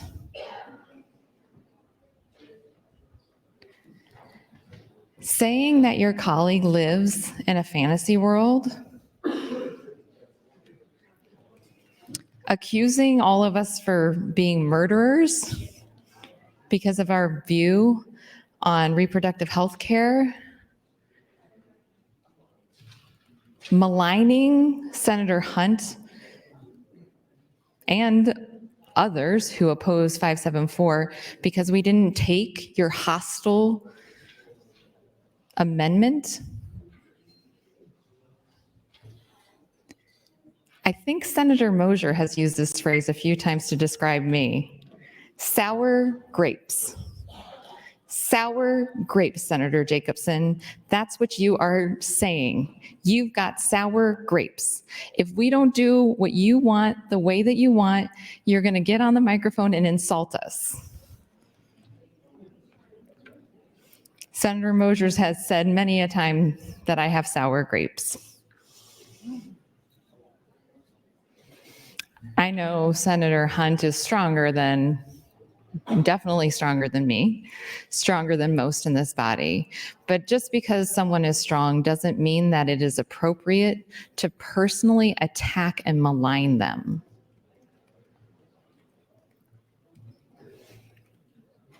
And I know the chamber was mostly empty during that time, but that was upsetting.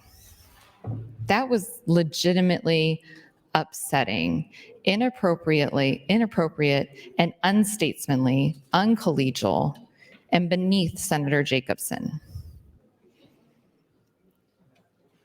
Taking words exception to would be that speech.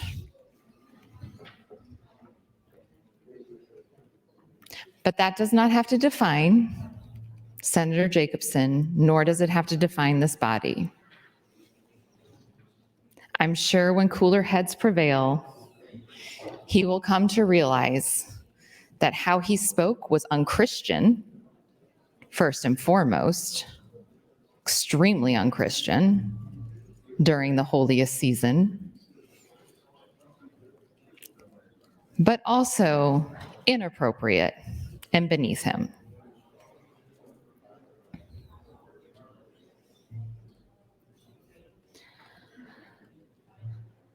So, LB 574, I'm going to talk about it. Why? Not because it's on here, but it's because why I'm here. It's why I am here. So I am going to talk about it. And if you don't like what I'm talking about, maybe, just maybe, you should engage in a conversation with me about changing the tide of this legislative session, or you can get in the queue and talk about this bill or whatever you feel like talking about. Otherwise, I'm going to talk about LB 574. LB 574 is a violation of parents' rights. LB 574 is a violation of human rights. LB 574 is transphobic.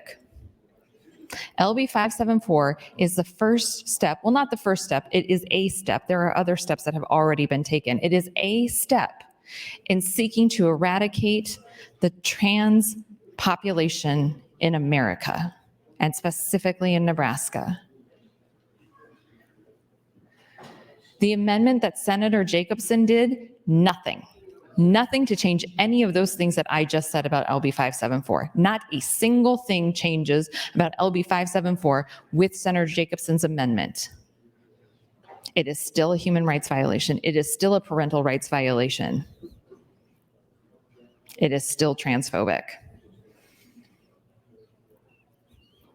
It's just the transphobic part that you all feel most comfortable with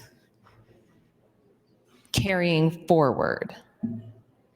That amendment did not change the opposition.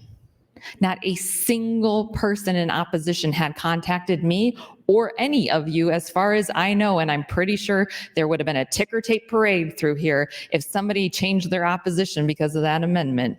It didn't change anybody's opposition to LB 574 because the amendment is still the problem. The problem is that we want to take away parents' rights in making medical decisions for their children because we don't like who they are, because we want to stop them from being who they are. Sounds ridiculous, doesn't it? Because it is.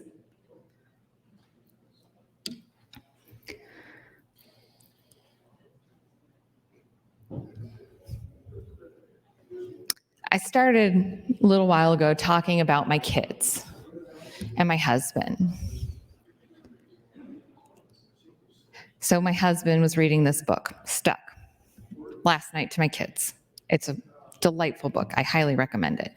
I don't like it as much as I like Dragons Love Tacos. That is like one of my all-time favorites. And if Dwayne, my friend Dwayne, is watching, we used to do dramatic readings of Dragons Love Tacos. And we were always trying to top each other in our dramatic reading of Dragons Love Tacos. Our kids are the same age, so this was a big thing for us. But I started talking about my kids and my husband, people who are very important to me. And I just think about the multitude of decisions that we make as parents that are none of your business. None of ya. None of ya business. None of ya. I don't need to consult with you as to whether or not I give my child antibiotics when they have an ear infection or which antibiotics I give them. None of ya. None of ya business. I don't have to consult with you if I give my kids vaccinations or don't give them vaccinations, because it's none of ya. None of your business. None of the choices that my husband and I make for our 3 children are any of your business. But somehow you all have decided that the choices that Senator Hunt and Ash's dad make for Ash are your business. So I'm going to talk. I'm going to talk, and I'm going to talk, and I'm going to talk some more, because that is all I can do. You all can do a lot of things. You all can make choices about how to change the course of this session. And you all continually refuse to do that. Someone today out in the hallway asked me kind of like the lay of the land and what's going on here. Because it seems like everyone's just accepted that Senator Michaela Cavanaugh and Senator Hunt are going to filibuster everything. And I said, yeah, pretty much. No one's talked to me. No one's talked to me.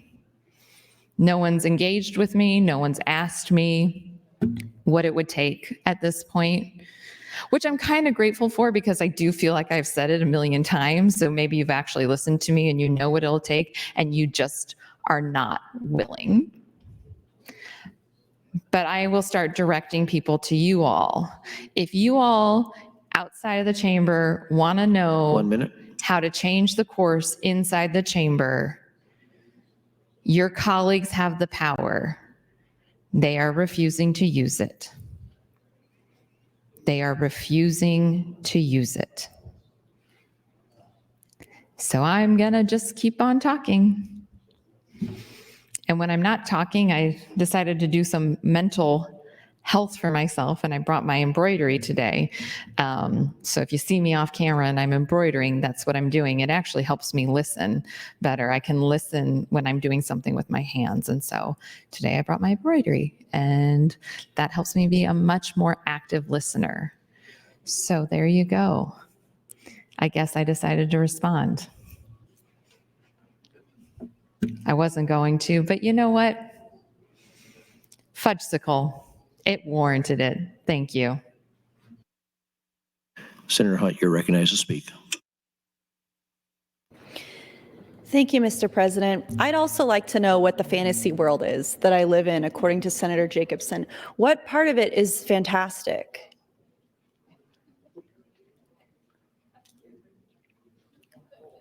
Is it that we trust the guidance of the American Medical Association and the American Psychological Association and the Academy of Pediatrics and the social worker, the psychologist, the counselor, the obstetrician, the surgeon, I almost swore too, every mainstream, serious, highly regarded medical agency? Is the fantasy world that we believe what they say? That's the world I live in.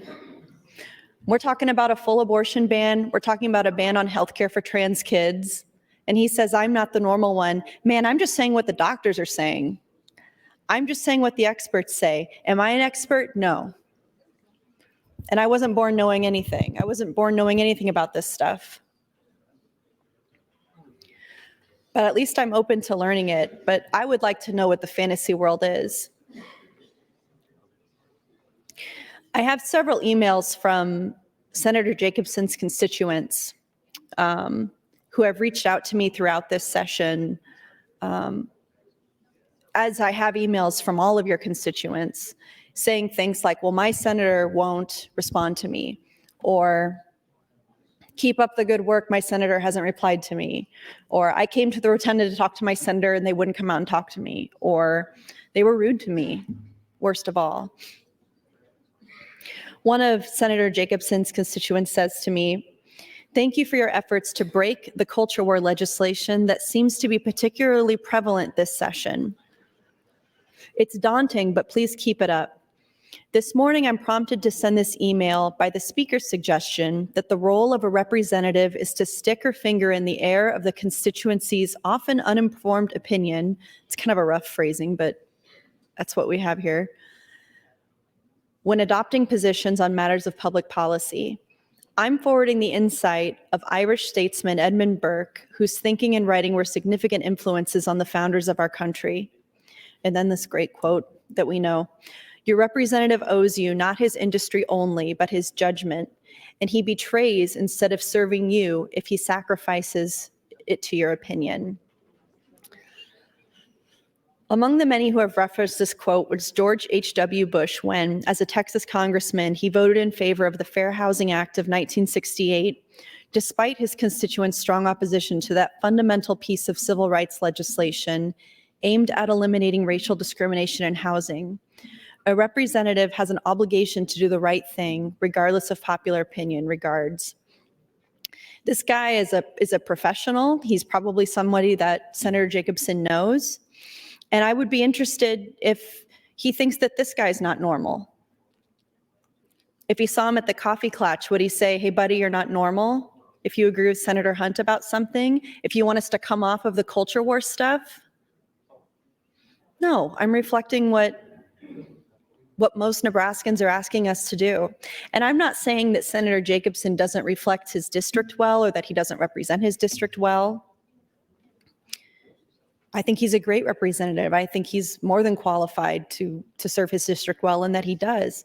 But for him to say that I'm not normal, or that his constituents wouldn't think I'm normal, or that his constituents aren't normal if they agree with me is not accurate. It's not accurate. 1 minute. Thank you, Mr. President. I have many emails from his constituents that I'll continue to read on my next times on the mic. But regarding calling Senator Kathleen Kauth names because she introduced a bigoted bill that is hateful, that perpetuates discrimination, that is beneath the dignity of her and this office, I'm really speaking to the bill. I'm speaking to the bill more than her person. Bullying is telling an entire class of people that they shouldn't exist and that they're not welcome in our state. And that is not what I'm doing to Senator Kauth. I'm giving her an opportunity to learn and be better. Thank you, Mr. President. Senator Day, you are recognized to speak. Thank you, Mr. President, and good evening, colleagues. I sometimes struggle on the floor to find a jumping off point of what I want to talk about relative to the debate at hand. But Senator Jacobson gave me a jumping off point, so I appreciate him doing that, and obviously encouraged by my colleagues not to respond to what he said, but sometimes I just cannot help myself because some of the things that are said on this floor are so offensive and unkind that it's impossible not to respond. And what he said to Senator Hunt about living in a fantasy land is, and then trying to portray that as the truth is so beyond reality right now that I can't even come up with the words to articulate my thoughts. The difference between Senator Hunt standing up on the mic and sharing her thoughts and opinions about particular senators and their legislation, and what other senators are doing, is that bills like LB 574 and 626 are intended to insert the government into people's lives and legislate their behaviors.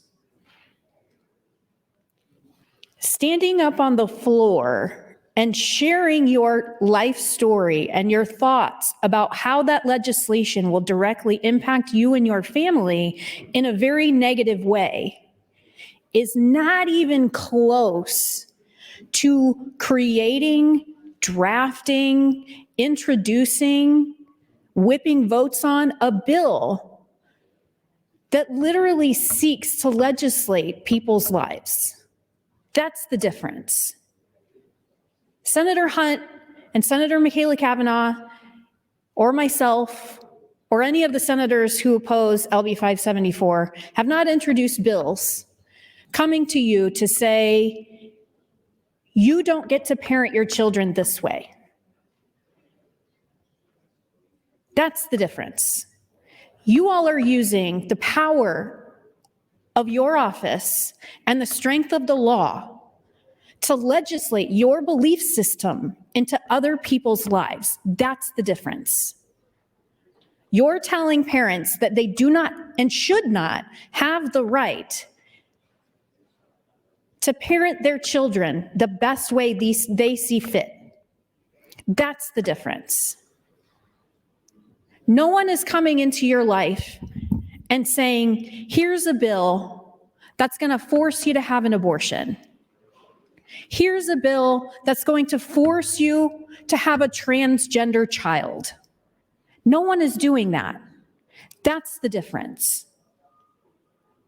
Having an opinion about something that directly affects your life as strongly as a piece of legislation that's going to outlaw healthcare for your child is not the same as introducing a bill to outlaw healthcare for your child. They're not even in the same category.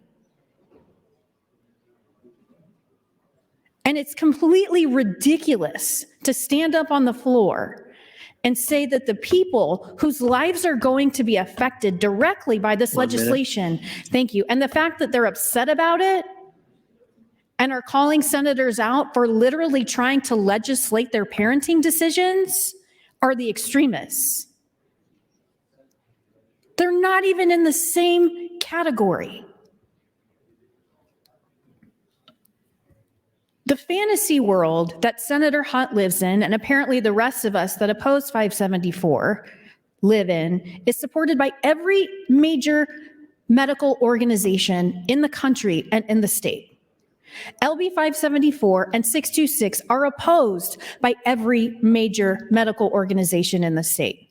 Opposed by research, opposed by science, opposed by academia, opposed by medicine. This is reality. So if you want to talk about what is the truth and what's fantasy, I suggest you talk to some doctors. Thank you, Mr. President. Senator Michaela Cavanaugh, you're recognized to speak. Thank you, Mr. President. Okay. So I'm just going to take a little mental break and go back to reading some testimony from LB 574. Let's see here. I am a pediatrician who practices adolescent and young adult medicine and has been working in Nebraska since 1994. I grew up here. My children did as well. I have been providing care for children, adolescents, and young adults during the past 29 years and providing education to the future physicians, PAs, and nurses of Nebraska as well during that time. I have cared for many, many young persons over the years with many health and mental health problems. No matter what their age, gender, race, or ethnicity, the people who are most important to their well-being are their family. For the state to take away a parental right to decision-making when it comes to the medical care of their minor child is nothing short of criminal. Actually, currently is criminal. We're trying to make it not criminal. This is usually only done in a court of law when a child's life and safety are threatened. Providing support to children and young adults who have gender identity issues should be taken care of carefully by their family and with the support of a caring medical team. There is nothing astonishing or frightening about the medications or counseling used at times to treat gender nonconforming youth. They have been used for children for years in children with precarious puberty and other medical conditions. Their risks have been well studied and are always carefully considered, as are all medication risks when dealing with children. Is it suddenly okay to alter an adult's sexual function with medications or counseling, but not allow treatment for sexual gender-related health concerns to a child or adolescent? Usually ageism discriminates against the old, but I see it reversed here and it makes me brokenhearted. Keep the safety and health of children in the care of their parents who know them and have their best interests at heart. Lack of understanding should not be a reason to prohibit what may be life-saving care for some persons. Let's see here, this is Dr. Walburn, retired professor of pediatrics. I would like to start by pointing out that many of the sponsors of LB 574, a bill to cancel appropriate, compassionate, life-affirming medical care for adolescents and young adults, are also sponsors of LB 374, a bill that de-integrates and cancels teachers' and administrators' ability to use their expertise free of government interference. Section 3 of LB 374 begins with the words, "Every parent of a child in this state shall have a fundamental right to direct the upbringing, education, care, and mental health of the parent's child." I don't know how I was there on the irony of LB 574 and LB 374, but I hadn't actually looked at that sentence in the bill. So that is a doozy. The mental gymnastics to sponsor both bills, one to give parental rights and one to take away parental rights. The right to healthcare and medical decisions for such child. Further, Section 3.7 unequivocally states the right to make healthcare and medical decisions for such child. And yet these same legislators are sponsoring LB 574 that denies parents' rights to provide consent with the assent of their adolescent and young children to access that care. That is, I need to read LB 374. I don't know how that got away from me, probably because it's been a hectic session. I wonder how many sponsors of LB 574 have actually talked with the adolescents and young adults, as well as their family members. Well, to Senator Hunt's point earlier about your constituents, you all have constituents that oppose 574. You all have constituents who are impacted adversely by 574. And there is an unfortunate number of you who refuse to talk to your constituents who are impacted directly by 574. Past time, Senator. Thank you.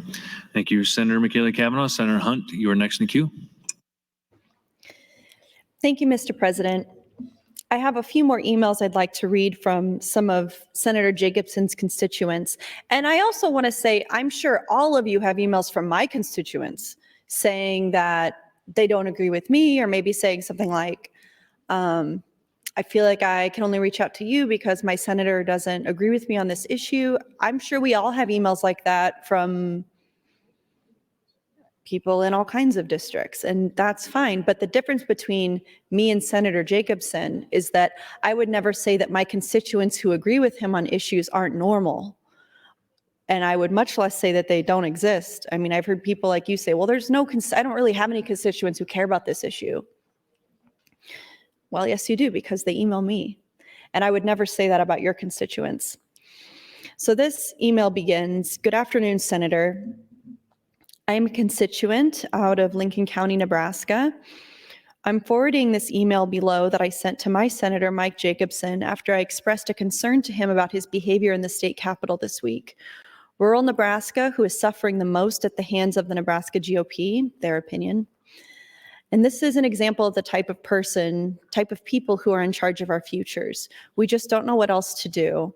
Just informational. I don't need a response unless you have additional recommendations for what we should do. And this person says, "Good morning, Senator Jacobson. The last time I emailed you, it was because you asked me 3 separate times in person to send you an email with my concerns. I hesitated. Maybe it originally didn't go through to you the first time, but I persisted. This time I'm emailing you to share another concern. When my sister drove to the state capitol this week to meet you and shake your hand, you turned her away and said she and her group should be ashamed of themselves. You said you didn't want to hear her story and the stories of the individuals with her. You said there's nothing they could say to you that you would care to listen to. That was my sister, Senator Jacobson. Do you remember me writing to you about her? You turned away my sister.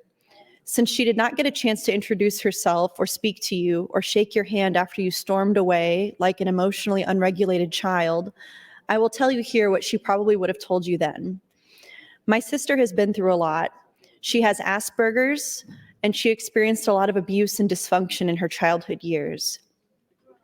You see, our parents weren't equipped to provide her with an appropriate level of care, so she suffered and is still dealing with the consequences of our unprepared and abusive parents today. She has always been a very quiet, soft-spoken individual. She never speaks out of turn, she never interrupts, and she never speaks harsh words. She's very shy and struggles with severe social anxiety.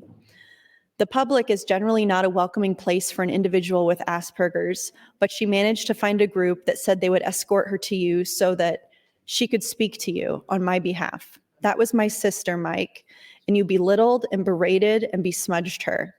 Thank you for showing me how little you truly think of me, your constituents, and thousands of Nebraska women who are begging you to listen. Regardless of personal tragedies that happen in your life, the behavior you displayed in our state capitol was abhorrent and unbecoming of a state senator. I'm ashamed that you represent me. I'm ashamed that you weren't able to contain your emotions as my sister and her group approached you. I'm ashamed that you didn't even care to shake her hand, Senator Jacobson. It is you who should be ashamed of yourself, not my sister. My sister is planning on starting a family of her own with her husband and is currently deciding if she should stay in Nebraska. She's quite concerned about an abortion ban, as she's facing a very high-risk pregnancy if she chooses to become pregnant. 1 minute. Thank you, Mr. President. She wanted to ask you why you don't trust her to plan her own family, plan her own health, and plan her own life. She called me that evening crying over the phone. I had to apologize to her for your behavior, Mike. You owe them all an apology. Kind regards. That's a doozy, isn't it? That's a heavy one. And that's heavy to read about a colleague. But the point I'm making isn't that I agree with that constituent. I don't agree with everything she said. The point isn't to embarrass Senator Jacobson. The point is, when we're talking about policies that are opposed by every major medical association, odds are you probably have some constituents that feel the same way. So don't say that you don't. Thank you, Mr. President. Thank you, Senator Hunt. Senator Conrad, you are recognized to speak.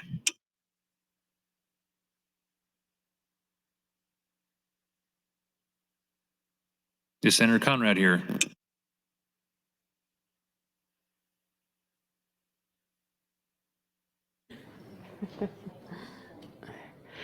Thank you, Mr. President, and good evening. Good evening, colleagues.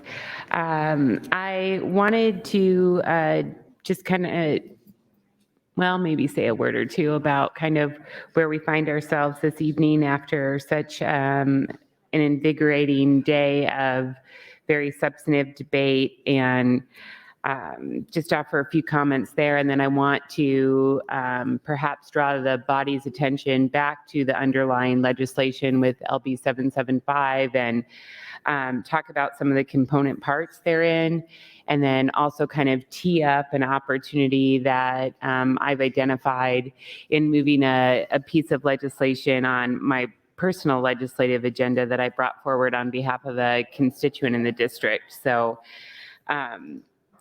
we started off about 50 what is it, 3 days ago, 56 days ago, with some pretty robust and passionate debate on a host of different issues, including, the selection of committee chairs and leadership, and then quickly thereafter jumping into the rules debate and talking about committee assignments. And I think I've tried to be consistent throughout the course of my service in noting that my perspective, my personal lens, is that I'm not offended by your speech.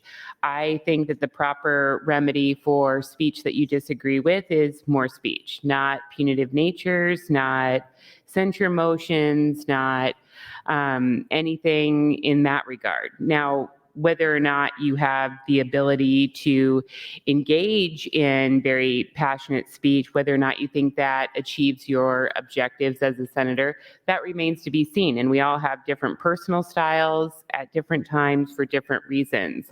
But I will tell you that it's no surprise to me that we have found ourselves back in a very acrimonious tone this evening after spending time and energy on very substantive debate regarding our education policy in the state and multiple days of debate regarding tax relief for our citizens.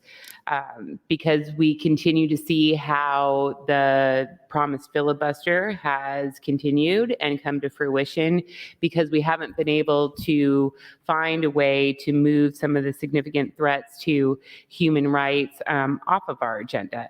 That being what it is, it's no surprise to me that when a colleague like Senator Hunt shares her heart, is really vulnerable, shares lived experiences about her family, and that effort to be vulnerable and to share that personal experience isn't embraced by each of us as colleagues with empathy, with a recognition for our experiences as parents. It's no doubt when the reception is not with an open heart and an open mind, that's going to put up a lot more defenses, and that's going to provoke a lot more acrimonious language. So I just wanted to kind of recenter that. Also, I think that there, sometimes is a lot of confusion about what quote unquote hate speech is and is not.